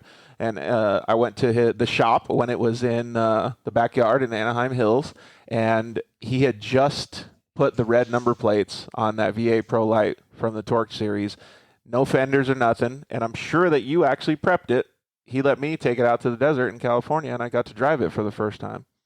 So that's what got me hooked into the off-road racing stuff, was just that little chance thing, right? And we talk about the off-road industry being super small and everybody kind of knowing each other. I didn't know Oren at the time, but now it seems like he probably touched a truck before I got in it. Oh, I'm sure. It's just cool that, this sport and this, what we like to do, there's so many memories like that, right? Like off-roading usually has some pretty unforgettable things happen. Usually it's good times and you got your heart racing, you remember all that, but it's just so cool to be able to, like, there's memories I've had at short course races where Joe's been at that I'll never forget for the rest of my life. You've got that. So cool to be able to build those memories. And that group, like, sure, it's spread out over the country, but I mean, we've bumped into great off-road people here. I mean, we've bumped into people on the East Coast of the country that try and go every year down to Baja to go either ride, race on a bike, or they're going down to volunteer for their uncle's best friend's, 6100 truck. It's just awesome. All that, how interconnected the whole group is. Dude, so already, like, trophy trucks are dope, right? But the guys that do Baja on bikes, God, those guys have some cojones, dude. Like, for real. Like, That's a different right there. It's what? That's a different beast right there. Dude, yeah, well, and like Braybeck and all those guys that do the Dakar Rally and stuff, like, could you imagine, Joe, doing, like, taking your dirt bike and going and doing a 1,000? No, not at all. And you've been to a million. Could you do it, Oren? Like, I would, like, even if I could, I would probably say no. No. Gosh, this was years ago. I was 19, so it was like early 2000s. And Jerry Welchel was driving the Riviera truck, and he was going down to pre-run, and he would pre-run his section on a dirt bike. And there was an extra dirt bike, and he said, hey, you want to pre-run this 200-mile section with me? And I thought I was pretty decent on a dirt bike. Like, yeah, I can do that. I will keep up with you. I'll be your wingman. So I'm riding in borrowed moto boots and a team T-shirt, and it took me like 10 hours, 12 hours to do. I was probably the worst thing that's happened to Jerry in a long time. Like, it took me so long to get through 200 miles. It was miserable.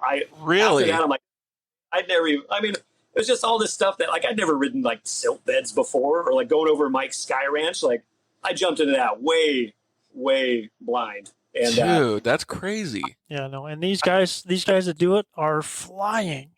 They're running trophy truck speed. Yeah, it's just unbelievable. Wouldn't try it ever again. Those guys are badass. And then you add when you not only the skill and talent it takes, but then when you start getting run down by the trophy trucks, that's a whew. Yeah. Yeah, talk about a pucker factor, dude. Yeah, that that's would, scary. yeah, big time. Well, before we get into some of the next questions, Chris Holmes commented in and said, "Can you read that, Joe? My vision is not that great. Can you see it? It says question for the couple." Where you at? Question for the couple: how many fish can you fit in a 16-foot boat at 25 miles offshore of Florida with 4 people on board? I guess. Is this one of those trick questions? Like, what size is the boat? Like, No, that was like, you have your like first time experiences, right? Like fishing is way different on over in Florida than it is like in California or something like that. Like there's a lot more fish, different types of fish to be caught. Chris is a great captain, and we took a 16-foot boat with no navigation stuff, 25 miles offshore, like just headed out into the ocean in a dinghy. And I mean, he was just slaying the fish. There was more fish than that. We had no room for anything. You couldn't even walk. That guy put so many fish on the boat. But that was like something I've never seen before. Like I'm thinking we're just going to go and find a little, a rock pile and go fish that. And we go out and you can't see land. You couldn't see anything. I mean, it was terrifying. And that's like everyday normal life back here. dude, that's like, that would scare me. Like, the show's called The Dirt Life, not The Water Life. Like, I would be freaking out, right? Yeah. I mean, it's a, little tie-in, but yes, that's so you guys were both there on that trip? Yeah. Oh yeah. So who caught more fish then? Like, that's the real question. Fishing. She's way better than me at fishing. Now see, all right. So, but Chris, I can't claim any of that because I will not claim a fish unless I was the one who put the bait in the water. If I did not put the bait in the water and I bring it on the boat, I still didn't catch it. So he is so good at what he does that he doesn't let you bait it and put it in the water. He's still throwing out the bait, and then he'll just say fish on while driving, and then someone just jumps on the pole. So that one's hard to say because I can't claim the fish if I didn't put the bait in the water. Yeah, so I kind of agree with that because, like, you know how they say like camping and glamping, like that's like kind of cheating a little bit. Like, so is it like fish glamping when you're doing it that way? Like, because you're for sure. Yeah, it was insane. He was driving the boat. He was driving the boat, smoking a cigarette, hydrating, running 2 fishing poles. Let us reel him in, and then before we could even get the fish in the boat, he's already resetting the line back out. Like, he was the one-man freaking army. We just looked like a bunch. He sounds like a guy that everybody, including myself, wants to hang out with, for sure. For sure. Yeah, that was like my first introduction. Like, oh, this is how you just fish with someone awesome all the time? I could do this. This is great. Yeah, like, we could go get our dinner every day. Yeah. It doesn't go that way. But it's now when we went to the Keys on our own with that kind of confidence. Yeah, wasn't that I mean, we got some fish, but it was a little sketchy at first. You got like 10 minnows. Yeah. We had to work for it. We had a couple more comments come in. Kelly Kerri says, when is Track and Trail West Coast coming?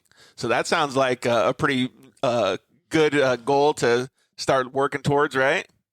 Yeah. Oh, man, it would be awesome. Right now we're very happy with how the shop's going here and just looking, enjoying being able to do this deal and keep running to events and races and stuff like that. So, I mean, I'm sure at one point it'll happen, but right now it's still like, it's still a fairly new business. We're just having fun figuring it out and building it up and doing all that good stuff. Yeah, there's a lot of excitement that comes with that, right? Like, whenever you're building a business, it's like the next milestone and it really, like, when you're a racer, it really like kind of brings up those senses again, or when you're like an off-roader or something, because you're like thinking, what's the next obstacle, or where's the next mile marker at, what's the next thing that's going to hit the GPS, like all of those different things.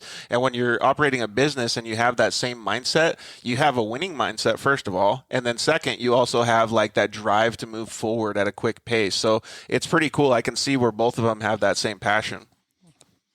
Yeah. How long has Track and Trail been in business? 4 years. 4 years. Good for you guys. 4 years. 4 year mark. Dang, that's pretty cool.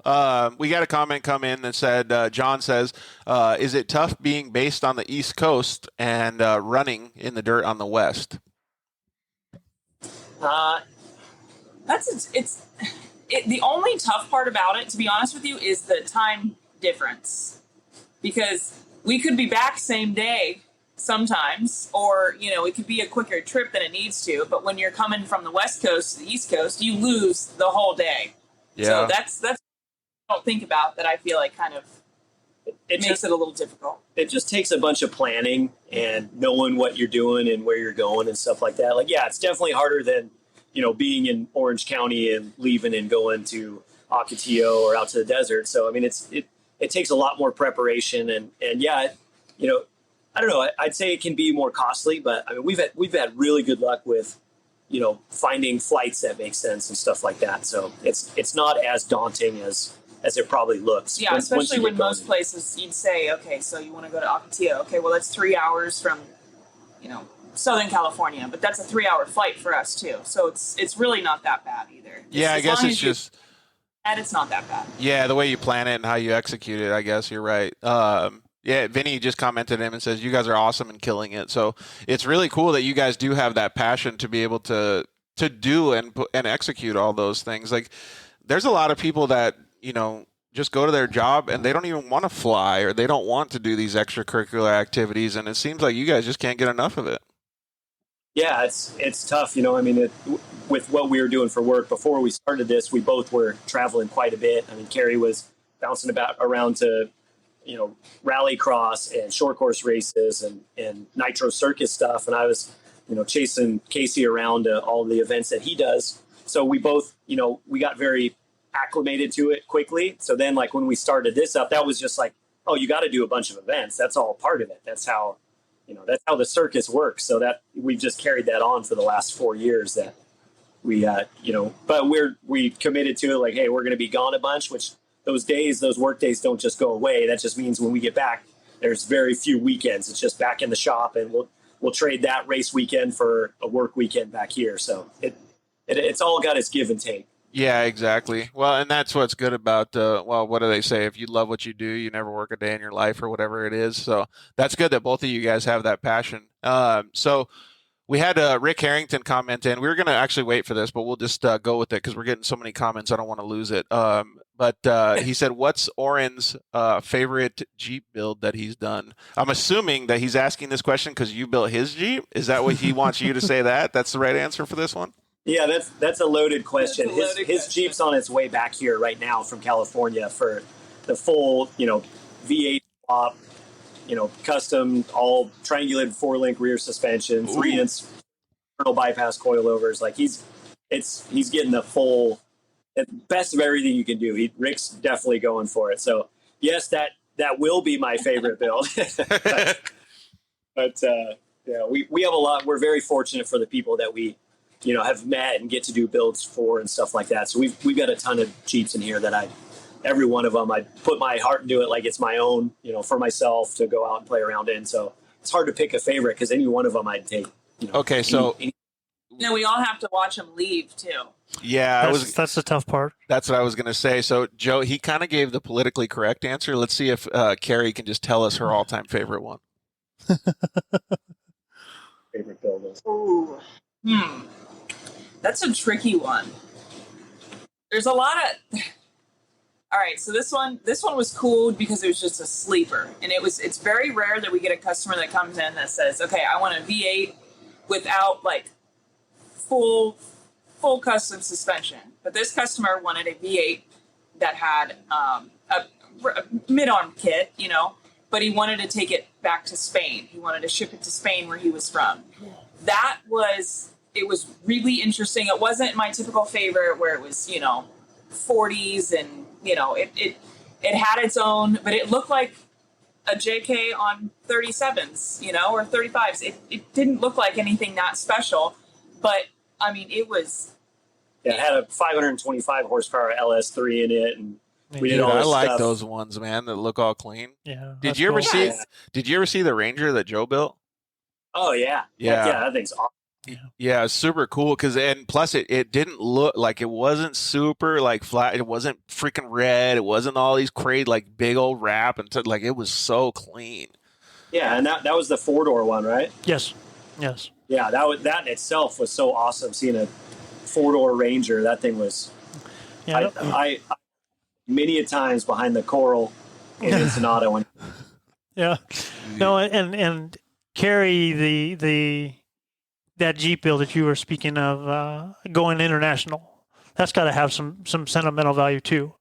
Yeah, and it added something really cool to a build that we hadn't quite experienced yet, which was all the little things here and there for, the certifications. Once it gets off of the ship, their stipulations and everything that it had to meet was very specific, and we had to jump through several hoops in order for it to, all the T's to be crossed and the I's dotted. So that, that added something to it that most builds we don't have to experience. Thank God that you had your business acumen to execute all that stuff, right? That would have put me out of business. That thing would have been shipped back like 5 times had it been just me paperwork. Dude, whenever I hear stories like that, I'm like, there's no, like, I would fail at that miserably. Like, I would definitely need Kerri to handle something like that too. That's cool. That's cool though that you were, because like I always say, like something that's in the past always ends up like rearing its nose like somewhere along the lines, and that's like super cool that happened. Yeah, it was good. It was really fun. So we got a couple more comments coming in. This one has a sentimental end to it, but it says, Kerri is so amazing. Oren may be a funny-looking little guy, but he has made his family proud, and his dad is smiling down on him. Oh. So it's got a sentimental end, but she did throw a joke in there. I mean, gosh, give her some credit for that. Yeah. But it's not a joke when you hear it all the time. That's okay. So it's just another jab. Yeah, no, I get so used to that one. I mean, that was from it's maybe your sister or somebody, Sarah Anderson. So Mark also commented and said, "Team Track and Trail, thank you very much for working on all 3 of my Jeeps." And that was from Mark Dosey. Yeah. So the one behind us is actually his 3rd Jeep that we built. Nice, that's cool. So what's a normal day, like a day in the life of Track and Trail Offroad and Kerri and Oren? I mean, it varies. We get a lot of good, bolt-on suspension kit stuff and re-gears and stuff like that. But we also have gotten a good following of people that want to do, custom, full fabricated, custom long arm suspension and Frenched in coilover mounts and V8 swaps and stuff like that. So we have some good, like real labor intensive custom projects that we always have. That's like a constant, and then we'll try and work in some lift kits and stuff like that. But, like Kerri said, it's like, it's like juggling. I'll have a project that might take us, several months to work on and everything like that. And she'll still help me balance out like a day or 2 project that we can squeeze in just to get, keep helping the, every level of off-roaders out and stuff like that. So just trying to keep that balance and juggle. But I mean, it's typically we get in the morning, Kerri just crushes all the invoicing and quotes and getting information to customers and stuff like that. I usually try and start getting dirty pretty quick. And then, we have a pretty much a full like kitchen living room set up at the shop just because we're here so much. So, we do a lot of our meals here. We don't really go out too much, and then just work till we feel we're happy with quitting. Or if there's like a cool local event going on, we'll sneak out for a bit, but just run it like that. And it's just go ahead, Joe. Go ahead. Sorry. Just the 2 of you. Yeah, it's primarily just the 2 of us. We've had a great employee for pretty much since the coronavirus locked everything down. He was going to an aeronautical college near here, and with the schools being shut down, he's been full time for the last 5 months, and he's really been an asset. He's a great help, great kid. I call him the unicorn because he doesn't have sorry, we got a train going in the back. That's okay. We can still hear you, so you can still keep talking. Okay. But anyways, he's not very heavy into social media. He's a good kid. He's it's like those kids, they're getting harder to find, right? Kids that have a good work ethic and are motivated to do well and put pride into what they do, and they're not just trying to collect a paycheck or And it's funny too when you said like, what's our daily tasks? Sometimes about 99% of the time, Oren just deals with the customer build, what he's got going on in front of him. But then every once in a while, like you'll see Oscar and I will just bounce around to just various projects. Like one day it'll be, helping out with this build, but then the next it's a forklift. We're doing something, we're changing a pump out on a forklift, or we're tuning the carbs in one of the jet skis, or messing with the boat. Like sometimes it's pretty unpredictable, and I think that's something that I know I enjoy it, and I know he really enjoys it too, because it's not every single day is the same here, and that's what's really, really cool. Yeah, Joe and I talk about this all the time, actually. Like, he's a jack of all trades. You guys are jacks of all trades. Like, if a task comes up, you just do it. Like, there's no like, oh, who do I call? I don't know how to fix it. You just go and figure it out and just do it. And then the second thing that you guys had just mentioned, well, two things. I love unicorns, by the way. The second thing is that you don't look at your watch at 5 o'clock and say, oh, cool, my day's done. That's it doesn't exist in Joe's world. It doesn't exist in my world. And apparently it doesn't exist in your guys' world too. When the job's done, that's when your days were done. Yeah, I mean, I think probably a lot of that is our passion getting us into trouble. Like, it's very easy to say yes to projects. Am I right, Joe? Like, it's very easy to say, yeah, bring it on down. I'll do that. And those, with what we do, rarely do those projects fit in the 8 to 5 time frame. I mean, I don't think I've had one that I've said yes to that's worked out as perfect as it did in my head. But I think the good part about that, and again, Joe and I talk about this all the time, is people know that when they give a project to Joe or they give a project to you guys, that it's going to get done and executed properly, because that's just the way that you guys work. Yeah. I think it's the years of, not to be dramatic, but it's the years of the work that we've done that, like, and I feel pretty passionately about this, that, people's lives were on the line. So like that has never left my mind. Everything is thinking about safety and longevity, and it's not just a fun toy. People are taking their whole families out and having fun. Like, you got to have that commitment to detail and quality, because at the end of the day, it's safety. Yeah, 100%. 100%. Trying to just carry the race mentality of it, the race like nut and bolt mentality, carrying that over into daily drivers is so much more important. Like when we get the customers that come in that had, issues at other shops or issues in other areas, and we turn around and we see a car seat in the back, it's like, oh my God. Like, whoa, how that puts a whole nother level on it. For sure. Yeah. So it's like, all right, yeah, it's definitely, it's not something that just, it shuts off and maybe it, kicks us in the butt when it comes to scheduling, but we don't, we refuse to not treat stuff like it's, our own. Yeah, exactly. Yeah. We even we talk about it too, like just putting a paint marker on a bolt so that it's not going to come loose. I mean, it's easy, detailed things like that, but there's so much behind it that makes it so much safer for everybody else. So, Greg Brattle, what's up, man? He said hi to both of us. So we're going to keep it a little lighter hearted here. We have a couple more questions that we want to ask you guys about the racing stuff, but I wanted to see if you guys were interested in playing Are You Smarter Than a Third Grader? To see who wins. Like, I've heard you guys talking about this. I'm this is like dread that I'm feeling, because the overthinking. I'm telling you. All right, hit us. The first question is, are you more nervous to do this or ride the Baja 1000? Because every time I've asked another racer this, they're like, dude, please, can I leave? I don't want to answer these questions. Like, it's about this than the Baja 1000 for sure. All right, so you got to use your name as your buzzer. So if you can answer the question, just yell your name real quick. The first, and you can play too, Joe, if you want. The first question is 25 times 3. Joe. Kerri. Okay, Joe said, I know you guys are joking. I know you guys are joking, but Joe beat you to it, so. Oh, okay. Go ahead, Joe. 75. Huh? 75. Dude, Joe got it. 75. All right, so 1 point for Joe so far.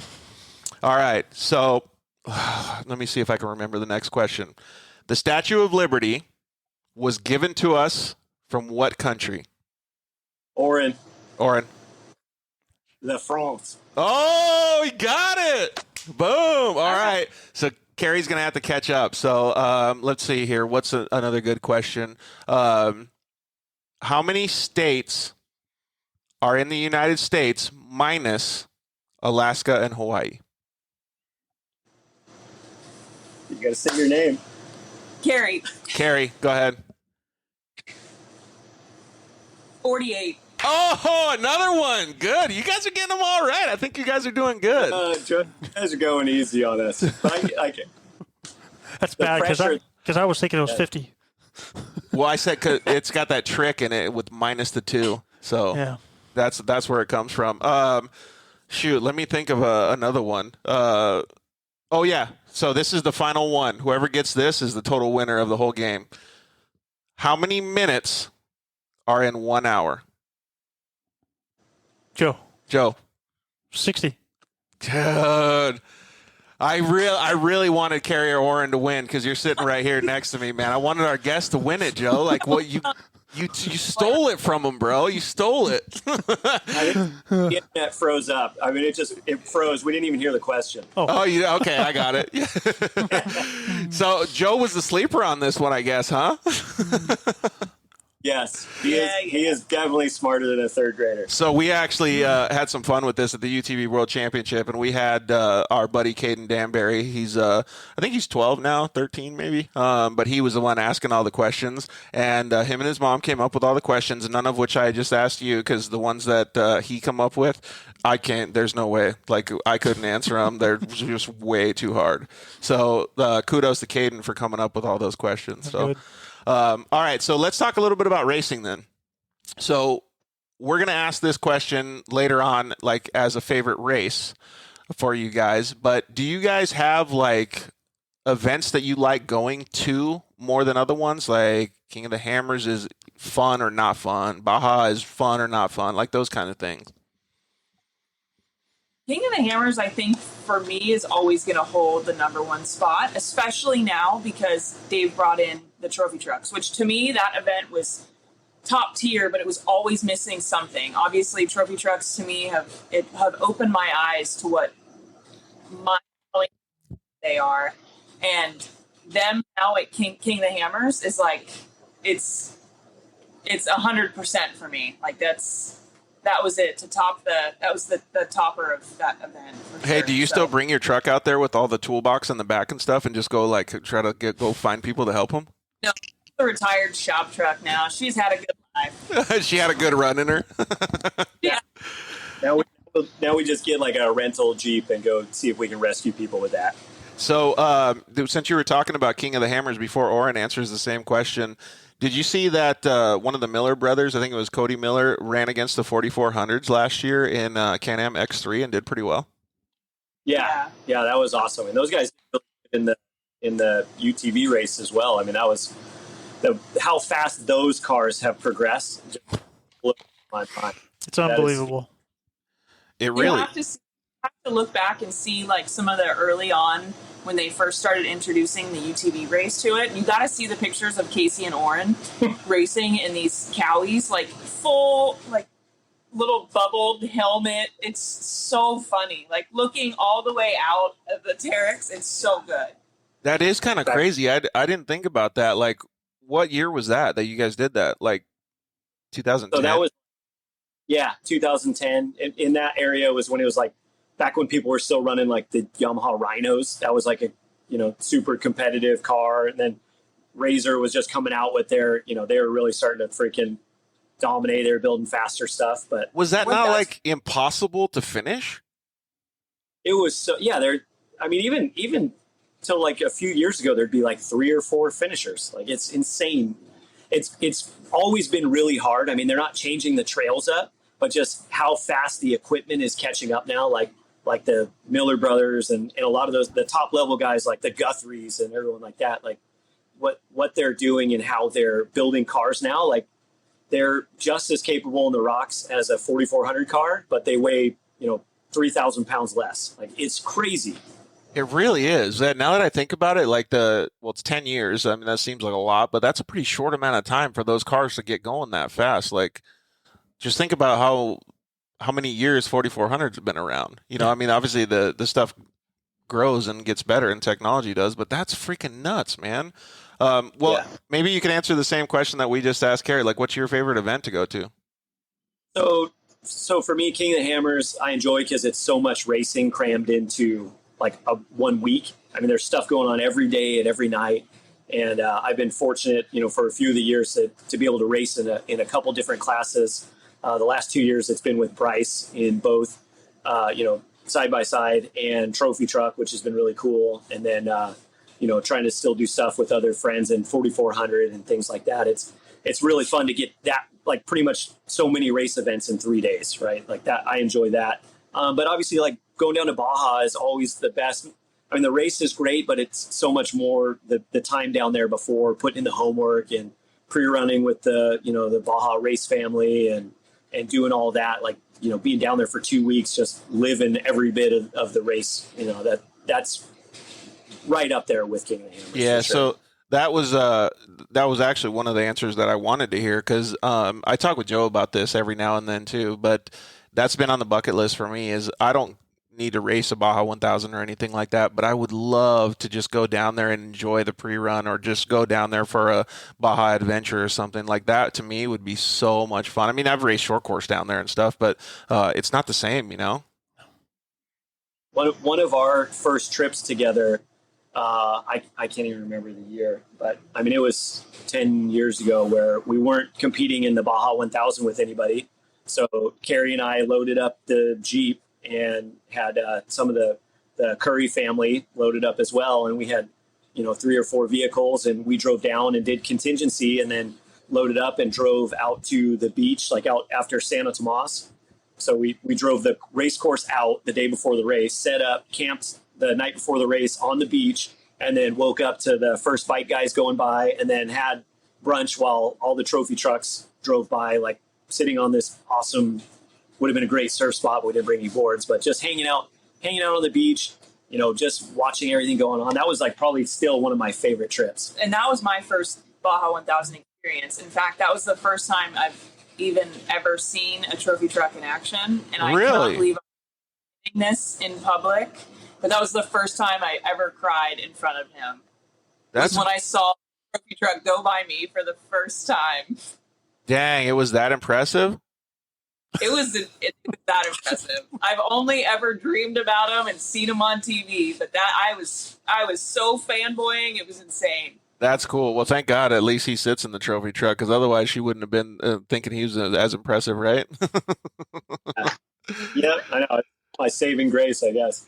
But no, it was tent, and then just hearing, it was still really, really early. It was still dark out when we could hear the first bike coming through. That feeling was climbing out of the tent, rustling to try to make your way, to see who was the first bike by. That was such a cool thing to do. Dude, yeah, those experiences, those are really our top-notch experiences, right? For sure. So we had a couple more comments come in. I don't know if this comment actually makes any sense, but it says, do they race four-seaters? I don't know if and that's Justin Mazia. Maybe it's a joke, because he also commented in saying Corn Pop is a bad dude. Corn Pop's a bad dude. That's what he said.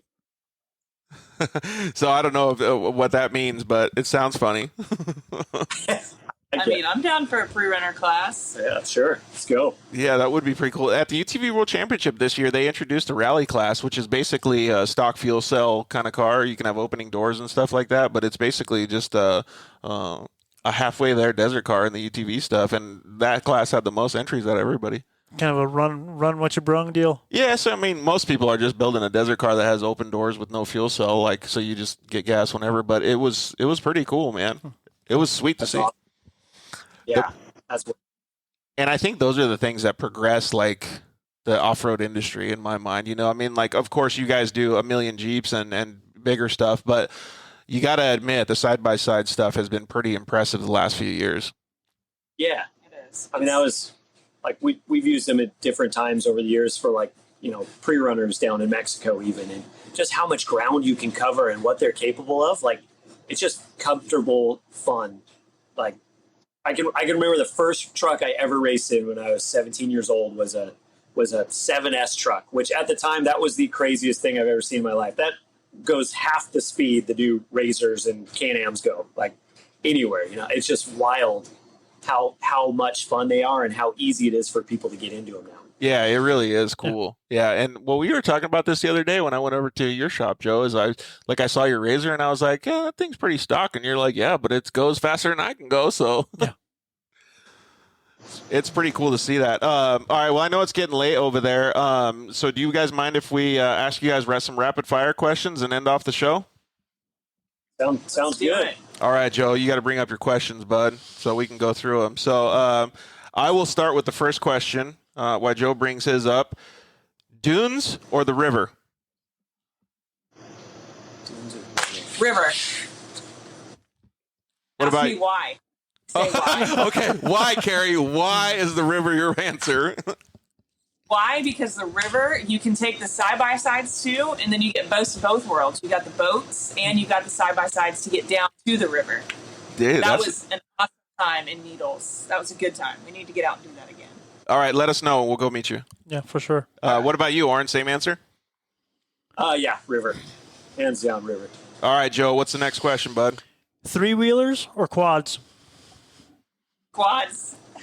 I can't believe I even said quad. 4-wheelers. They're 4-wheelers back here, all right? Okay. Four. Bikes, son, bikes. Yeah, everything's a bike there. Besides are bikes.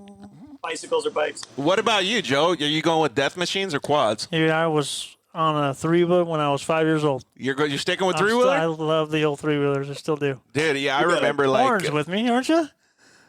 What's that? You're with me on that, aren't you? Yeah, I mean, yes, I rode them before 4-wheel really a thing, but I'm pretty happy with quads now. Dude, I remember what was the 4-stroke 3-wheeler? A 200X. Do you remember that one? Oh yeah. Like those things were like the next level thing. Like those things were so fun. Oh, here's a good one. What's your Mount Rushmore, 4 people, of off-road? 4 people, the Mount Rushmore of off-road. That's tough. Walker Evans.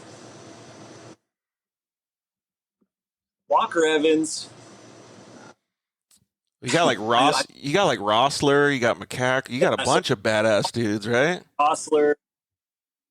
I got Leduc. Definitely got to put a Leduc up there. And who's the 4th? You could have. Kerri wants to bring the age down a little bit. All right, well let her pick her own Mount Rushmore. Then you finish off, Oren, with your 4th one. Then I gotta throw Rob McCacken in there. Yeah, I agree with that one. So well, finish it off, Oren, with one more. Then who are you gonna pick on there? So you got Rossler, Walker Evans. Who else did you pick? The Duke. And I'm sure there's so many people right now that are going, why the hell didn't you choose me? Well, dude, that's why it's rapid fire. It's supposed to put you on the spot, man. Whoever comes off the top of your head. So. I think Bryce does. Oh, yeah, and I'll put Bryce on there because it's only fitting that. How about you, Kerri? What's your Mount Rushmore of off-road? Oh, well, I chipped in there. Let's see. Ricky Johnson. Ooh, sure. That's a good one. Yeah. Now I feel stupid. That's bringing in the short course side of things. Yeah, well, he's just an all-around badass dude. I mean, like, he just ripped on a. He was the bad boy, dude. Like, how can you not? You got 2 more. Yeah. All right. So. Was it Lewis? Zawa said Rick Huseman. That's a good one. Absolutely, that is a good one. Yeah. Rapid fire. I know. You're taking longer than me. You took all the good ones. All right, so while Kerri thinks of her final answers for the rapid fire or for the Mount Rushmore of off-road, can you read that from the comment from Itzel right there, Joe? Can you see that one or no? Hey guys, I got a question for you. Oren, what is the most rewarding part of your job? And Kerri, were you the proudest of Oren? Oh, crap. When were you the proudest of Oren? What was the first part? What was my part of that one? What's the most rewarding part of your job? Yeah. Gosh, that was a good answer. What was it? Getting to Kerri all day, every day. Oh, boom. Yeah, that's perfect. Thank God you served that one up. Yeah, and then when were you the proudest of Oren, Kerri? What was what? When were you proudest of me? Oh, when I would have to say King of the Hammers last year.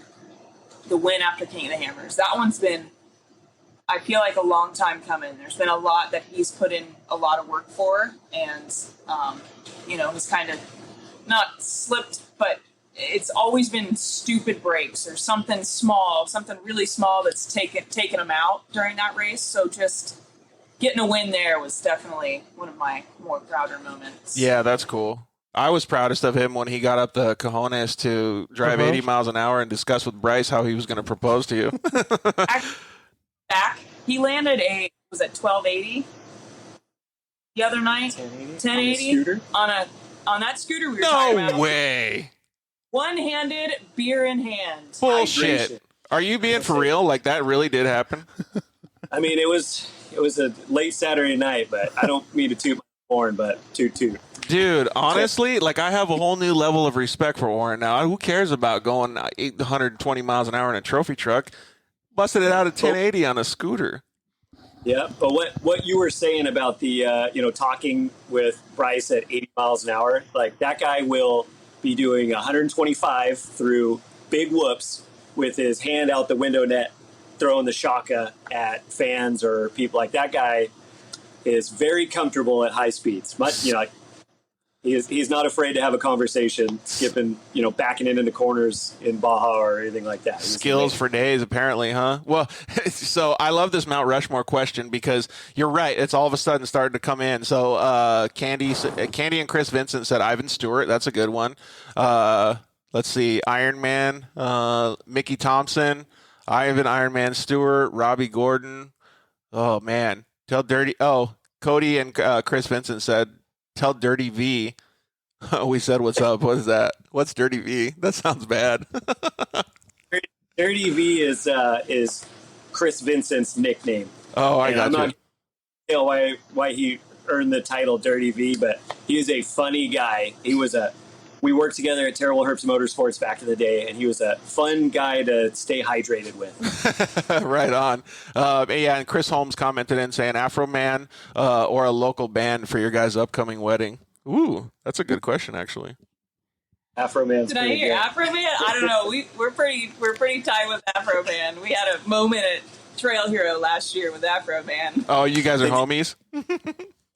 I don't know if you were there last year, but they got Afro Man to come perform like on the side of the lake with like house speakers in front of like 30 people. Nice. But it was like Afro Man in the middle of the lake, like right next to the lake in Sand Hollow. That was like the most bizarre, awesome thing. And he ended his show asking for a ride to the nearest hotel. Yeah. Shut up. Perfect. Did anybody give him a ride in a side-by-side? Yeah. Nice. He couldn't get an Uber in the state park, so he got a ride to like Denny's or something like that. Dude, It was awesome. yeah, score one for the off-road industry, dude. Heck yeah. Dude, that's sweet. Man, we're getting all Johnny Campbell. Yeah, so there's a bunch of them. All right, so let's finish this off, Kerri. Tell us what your ending Mount Rushmore is, and we'll get on to the next question. All right. Well, I'm gonna have to reuse at least Rob, Ricky Johnson. So everyone you guys are talking about and listing off, they're badasses. However, that was kind of before my involvement. So I got to Mount Rushmore it with the people that I feel like I've seen, just make moves, and that would definitely be. Well, Walker's up there too. Walker's awesome because we share the trails with him too. So seeing what he can do on the track and obviously on the trail is pretty impressive. So Walker, Rob, definitely Ricky Johnson, and then. What about you could just name your friend Bryce? Just throw him in there. I mean, yeah, that goes without saying. Oh, Bryce, actually, who could do a good job is we'll just say Casey Curry because he's Jeep and racer guy. So we could just have him up there just as a default. Be up there for the, I think Mount Rushmore. I think of like past. Yeah, that's kind of where I was going too. But I like how Kerri's like talking about like current guys too. That's pretty rad. All right, let's go with the next one. Oh, are you guys into motocross? You guys follow motocross? Do we follow motocross? Yeah. Not not as really. much. crap. Okay, so you guys might not know this one then. All right, I'm going to switch up this question, Joe, so I'll skip. Let's see here. R.J. Anderson or Brian Deegan? R.J. Anderson. RJ. All right, Joe, what's the next one?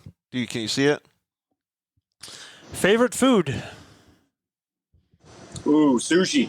Sushi. Really? Sushi and That's Maybe not the same.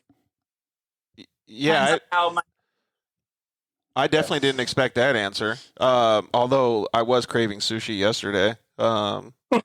Let's see here. Little Smokies or pizza rolls?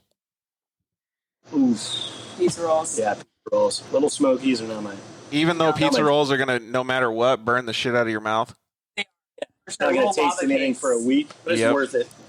every time. Yeah, it's, most of the time is you have them after you've been hydrating for like a few hours, and you just pop them in the microwave and then dip them in some ranch. Yeah. Oh yeah. All right, Joe, what's the next one? Coffee or tea? Coffee. Coffee. Coffee for sure. Favorite soda? Favorite soda. Sweet tea. Yeah, if that counts. She's a southern sweet tea girl, but I'm more of a Sprite guy. Oh, you go Sprite. Or Ooh. Mexican Coke. Oh yeah, if it's a legit bottled in Mexico Coca-Cola, that's hands Yeah. down the best. They got a carniceria down the street from my house that has all of those. Selection is off the chain, and they got the orange ones, the grape ones, all of them, dude. All the good stuff. Yeah, that's dude, it's basically like if you're a super connoisseur of soda, it's like your drug dealer. I like that. If you could have one superpower, what would it be? Ooh, that's a good one. That's tough. Strength. Oh, you would have like massive strength? She's already freakishly strong. I mean, she is way too strong. That's But when we run out of gas in the forklift at midnight, I could have pushed it in the other night, not instead run around trying to look for gas on a Sunday night. So don't tell them. that's another thing. Like if for some reason like I can ever hire her, I'm gonna, because she's talking about like she's taking a superpower for utilitarian qualities. Like she wants to be able to push in vehicles herself, like do all this rad stuff. Like who wouldn't want that, right? All right, what's your superpower, Oren? If my superpower could be not having to urinate ever again, I'd be pretty cool with that. Yeah, that would help out so much in the race truck too. Yeah, if I didn't have to put on a catheter ever again, I'd be good with that. Oh, he's lying. He'll wear that thing for like 2 hours after the race just so he can pee anywhere. On Monday, he's like, "Oh, I'm good." Yeah. Yep. Right on. All right, I think it's my turn, Joe. Uggs or Crocs? That's tough. I'm gonna have to go with neither. That's not an option. Dang it. I'll go I'm with gonna, Uggs. yeah, I'm gonna go with Crocs. You're going with Throw you Crocs? two here. Yeah, oh, yeah, that's true. Yeah, and I just saw, I posted on my Instagram story that Adidas came out with ones that you can't even put in four-wheel drive. Like they have zero four-wheel drive capabilities. Yeah, see, that's a waste of rubber right there. Yeah, exactly. Do you need to get that, Joe, or are you No, all right? I'm good. Okay. Just want to make sure there's no emergencies with the family. That's always more important, especially than a little off-road show. So if you got to go take a call, you can, man. Most memorable race? I mean, I'm gonna have to go with the mid 400 when Oren proposed for sure. I feel like that's pretty memorable. Yep. Yeah, that's definitely a big one for me. Yeah, go on, top that one. It's not a good one. All right, so we'll go on to the next question. What is your favorite flavor of ice cream? Ooh, gosh, I guess if it was flavored, it'd be chocolate and peanut butter. Oh, like a Reese's Pieces kind of thing? Yeah. There used to be something you get at Baskin Robbins. It was chocolate with peanut butter swirl in it. That used to be my jam. Thinking Rocky Road or mint chocolate chip. Ooh, mint chocolate chip has been a hot one on the show, man. A lot of people like the mint chocolate chip. So, all right, the next one, ski or snowboard? I like to ski. I've only ever skied once, and that was a few years ago in Park City. And I've yet to try snowboarding, but it's on the list. Oh, Florida really? Girls don't much for Yeah. snowboard. I haven't Or turn off actually. the I'm the opposite of you guys. I've only snowboarded. I've never skied. So, what about you, Joe? Board. You going snowboard Yeah, too? I've done both, and felt much more comfortable on a board. So did you try snowboarding, Oren, then, or no? Yeah, I used to snowboard when I was younger, but skis are so much easier to get crossed up and ball it up. I just get a certain satisfaction over losing control of my feet and face planting down the mountain that I've always been intrigued. Like, all right, I'm going to keep doing this. How often do you guys get to go skiing? Because I can just picture like her laughing at you and then vice versa. Back when I worked for Casey, we went more because we do short course races up in Salt Lake City, and that was pretty or up at Miller Motorsports Park, and that was close to Park City, so we'd stay up there and go get some up in the snow. So we had some really good fun trips with their family and stuff like that up there. But really, I mean, it's been a lot of, since we moved back here to the land of no mountains and no snow, it's been a lot of just work and beach time, and then events out in the desert. So haven't had too much free time for mountain sports. Yeah, exactly. Oh, Ramon just commented with another Mount Rushmore, Destry Abbott. That's a good one too. True. Yeah. That's a tough. There's like the off-road Mount Rushmore. There's not like 4 notable people. There's like 2,000 people that should be on there. Yeah, I feel like that's so true, because like dirt bikes, it's like way easier because you just pick McGrath, Carmichael, and then like maybe RJ or like a couple other people. Like there's like some super standout guys. Like in off-road, there's just a bunch of badass dudes. It really is, yeah. That's cool. All right, so oh man, I don't even know what this one is, but Chris Holmes said, "Thanks for marrying Krista and I and being best friends. Good night, everyone." Oh, that's cool. Yeah. So we got to try our hand at wedding officiating. That was pretty cool to be a part of that moment with those guys. So did you have to get ordained to do that? Yeah. Yeah. What do you do? Just go online? Because one of my buddies, I think he just went online and got that. For quite some time. Wait, what? Say that again? I've been ordained. I mean, it was online, but since I was like, I don't even know how it happened. Since I was like 14, I've been an ordained reverend. Dang, dude. People at bars. Yeah, but never really practicing till Chris and Krista's wedding, which was really, really cool to do. That's pretty cool. All right, so I don't know. Do you have your questions up, Joe, or no? Oh, yeah. So what's the next one? I think I just asked ski or snowboard. Dogs or cats? Dogs. Dogs, but we have a cat. Yeah, we don't choosingly have them. They just show up at the shop, and then we just make sure they're good. Yeah. The rest of their Track and trail, best ever. Man, these comments are coming in, dude. Netflix or YouTube? Ooh. I'd say YouTube in the spare time, Netflix when we're watching something. And it's, Oren, is it the same for you? Yeah, I mean, YouTube's playing off-road stuff here at the shop most of the time during the day, and then Netflix when we're at home. Does that mean that Kerri controls the remote? I actually don't at all. Yeah. Oh, I don't watch that much TV either, but No, hardly at all. for some reason, like I've been getting back into Netflix lately a little bit. Like I feel like YouTube, I have to change it so many times because like it'll put on a shitty video and then you're like, God, now I got to freaking find something else. So I just been ditching out on it because I've been too lazy. Just go to Netflix. So if you pull up our YouTube, all it is off-road racing and a bunch of mud truck videos. Like it's hilarious. Every single time you pull it up, that's all you'll see. I always wonder that, like, that's what we should ask instead of Netflix or YouTube. What is the most like top 5 things that come up on your YouTube channel? Because that like tells the personality. You don't even have to have a full Dirt Life interview. You just ask one question and it's done. Yeah, that's how you can know a lot about a person. You just look at their YouTube history. All right, Joe, what's the next one? Burritos or tacos? Ooh, tacos. Tacos. For sure. Yeah, I agree with that one for sure. We've had a lot of people from Southern California, though, especially like North County and San Clemente and stuff, that have said California burrito. Baja's it turned me on to tacos. I hated tacos before, but actually having an authentic Baja taco is a different story. Yeah, way different, right? For sure. You know, Joe, well, what Yesenia ever told you, that burritos are an American thing, right? Oh, yeah. Yeah. Yep. So, all right, next one. This is not going to... Okay, short course or desert? Ooh, desert. Desert. my heart lies in short course, but desert. Yeah, I always think like I've been getting more and more into desert lately, but like obviously Casey got me into short course when I was first getting into it, so I still have that, and I still think the intensity level like it's just so rad when you learn how to go in a short course race. I feel like that's learning skills that a lot of off-road drivers may or may not have. Yeah. The amount of work that goes into a short course weekend is insane. Like from the work side of it, like desert, you're working for months to build up for one event, and it's all out on the table when the green flag drops, and then whatever happens, you load on the trailer and go home. Short course, it's like, all right, run 10 laps.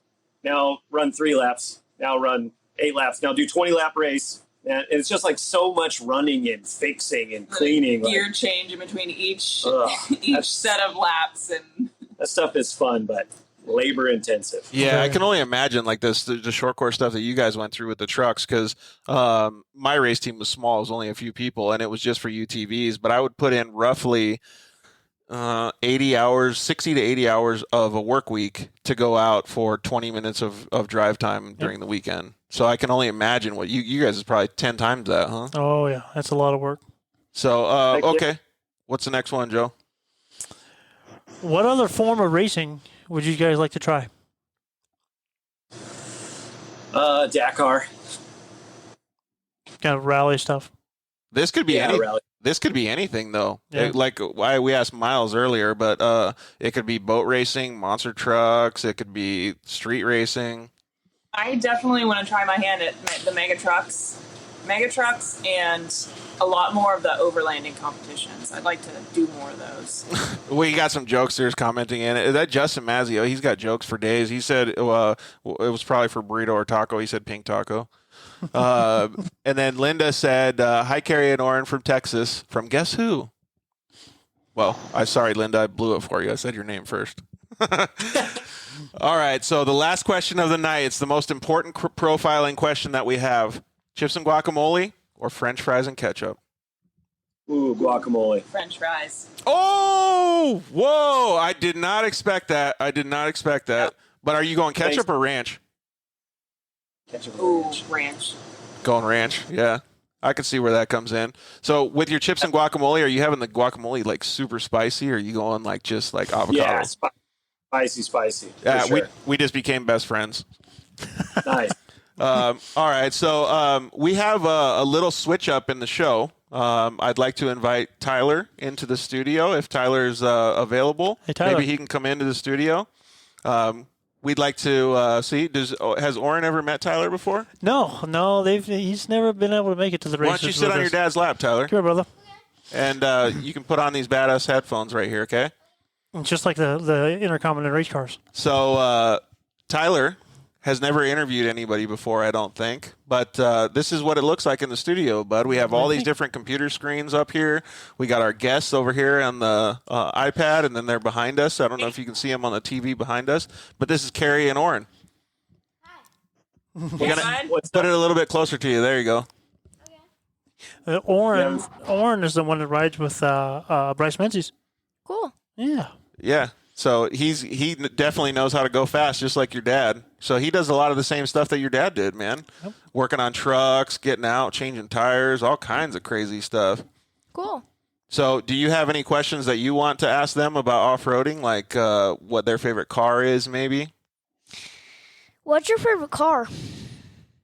Oh, gosh. My favorite car is definitely a trophy truck. Trophy trucks are pretty cool. Yeah, they are. Yep, they definitely are. What about Kerri's? Do you know? Do you have a question for her? Maybe the same question. Maybe same. Maybe. Ford Raptor. You know, how about the same question? The Ford Raptor? I don't know. All right. Do you have any other questions for them? Like, what's their favorite state? What's your favorite razor? Ooh, that's a good one. Favorite raisin? Razor.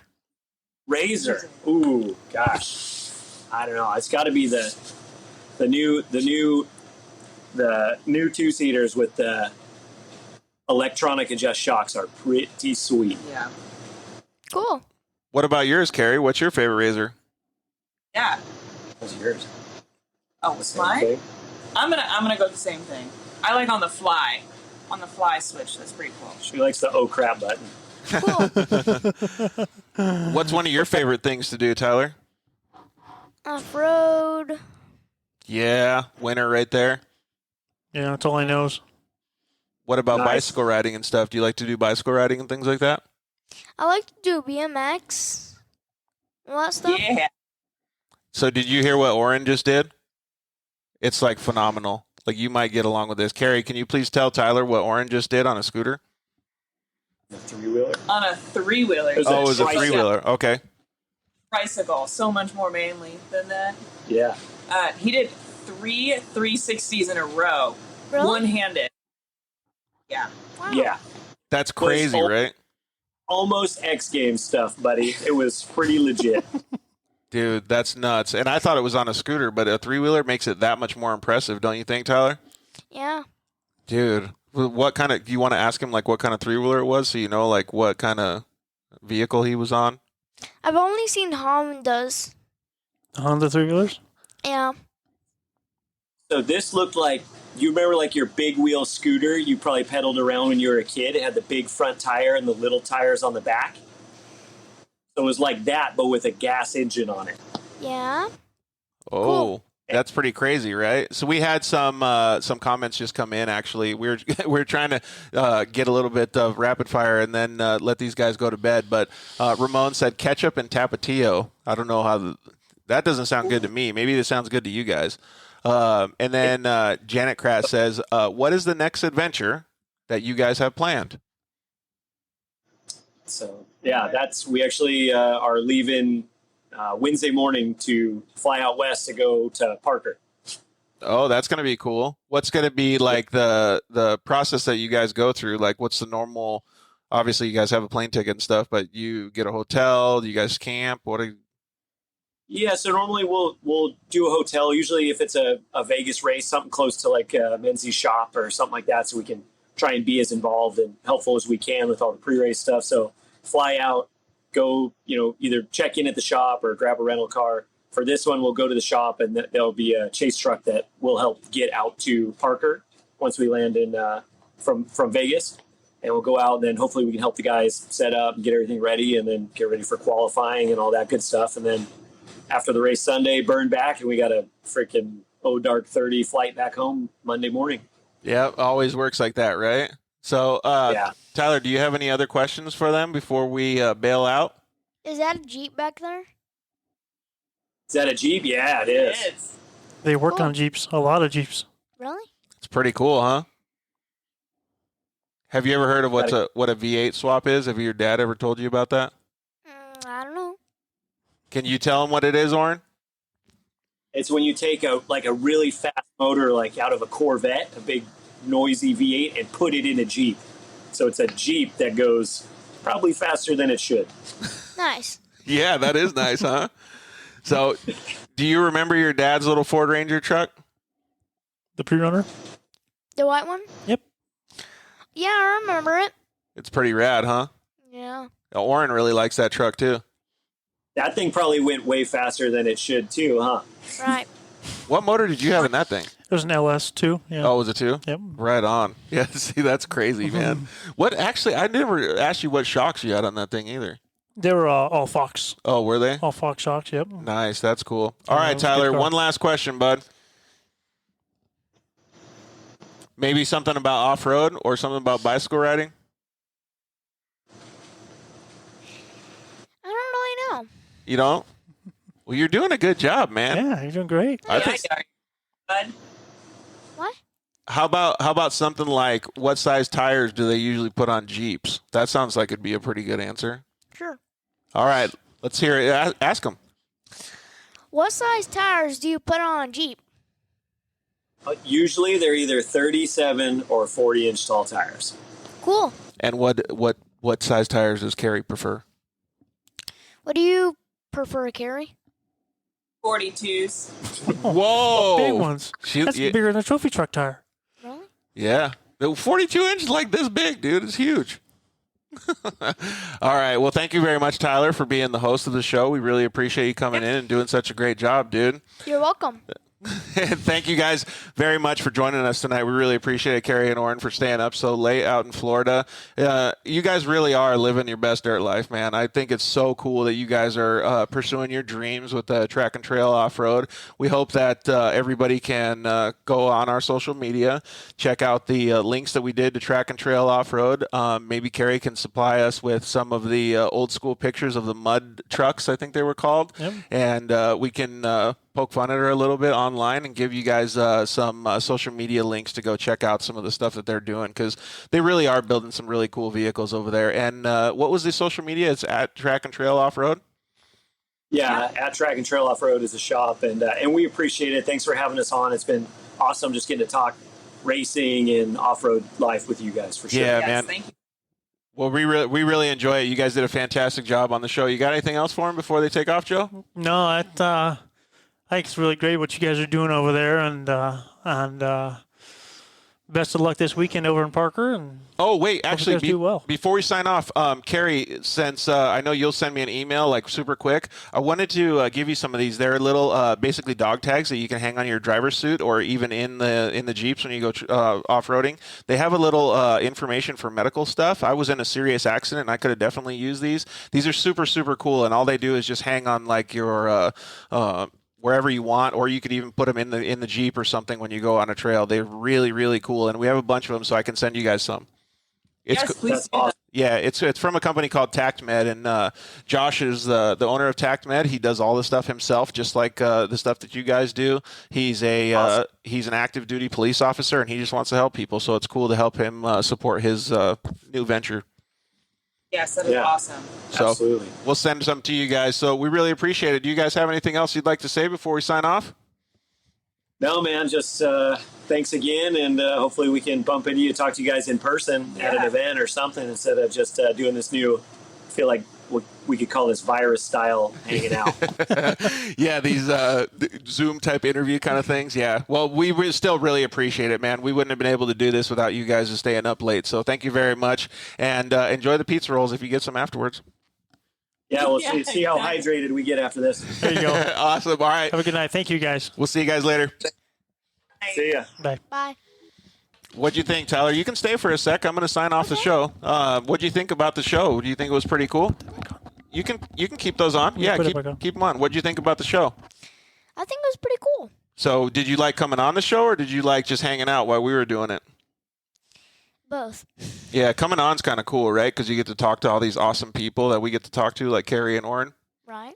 So, all right, dude, give me a high five. You did awesome today. So, Thank you. thank you very much, Joe, for coming in and helping out, dude. Thanks for having us. Yeah, well, it was cool that you got to, see Oren after you haven't seen him for a little Yeah, and bit, I haven't right? seen him for a couple months, and it's the only time we see each other is really at the races, Yeah, and it's usually short-lived, but it's always best. Yeah. It's always good times, and and hang out for a couple 5-10 minutes and move on. Being with different teams and different agendas, it's tough, but yeah, it it's really always is. good to see.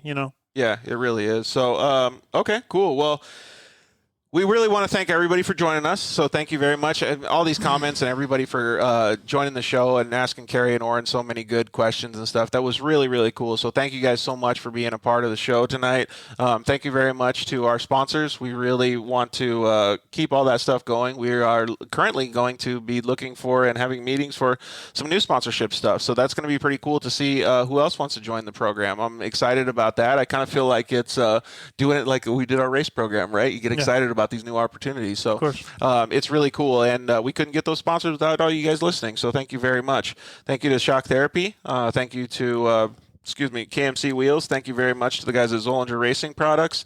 Thank you to the guys at Solderweld. Thanks Josh at TactMed. He doesn't actually sponsor the show, but I'm really passionate about his products. And thank you guys at Zollinger Racing Products. On any of their websites, you can use the code DIRTLIFE or just give them a call and you can save a whole bunch of money. So again, thank you very much to all of our sponsors. Next week, we going to have a pretty interesting week. On Monday next week, we are going to do a show live from the Warfighter Made building or shop in Temecula, California on Monday. And then following that, we're going to do a show on Friday. So we'll be out there for a whole week. Like I said, having meetings. We're going to do a show on Friday with Max's Mike Farmer. So it's going to be pretty cool. So next week's going to be a busy week. So please pay attention to our social media and hang out, because that's going to be a fun show. Casey Sims is going to be on on the Warfighter show. So we're going to have a whole bunch of good kid and young adult talk. I think it's going to be really cool to see how they are living their dirt life currently right now. So. Man, I'm just really excited with all this dirt life stuff that's going on right now. We just got done with the UTV World Championship. We'll ask, Casey, how his UTV World Champion, he beat me. Really? Yeah, he beat me by a couple positions, so I'm going to get on him about that. Yep. So, again, thank you very much, Tyler. Thank you to all our sponsors. Thank you, Joe. We really appreciate it, and thank you guys very much for joining us. We really, really appreciate it. We hope you guys have a great rest of your week. Thank you for living your dirt life with us. We love you. Good night. Bye. Thanks for listening to The Dirt Life Show.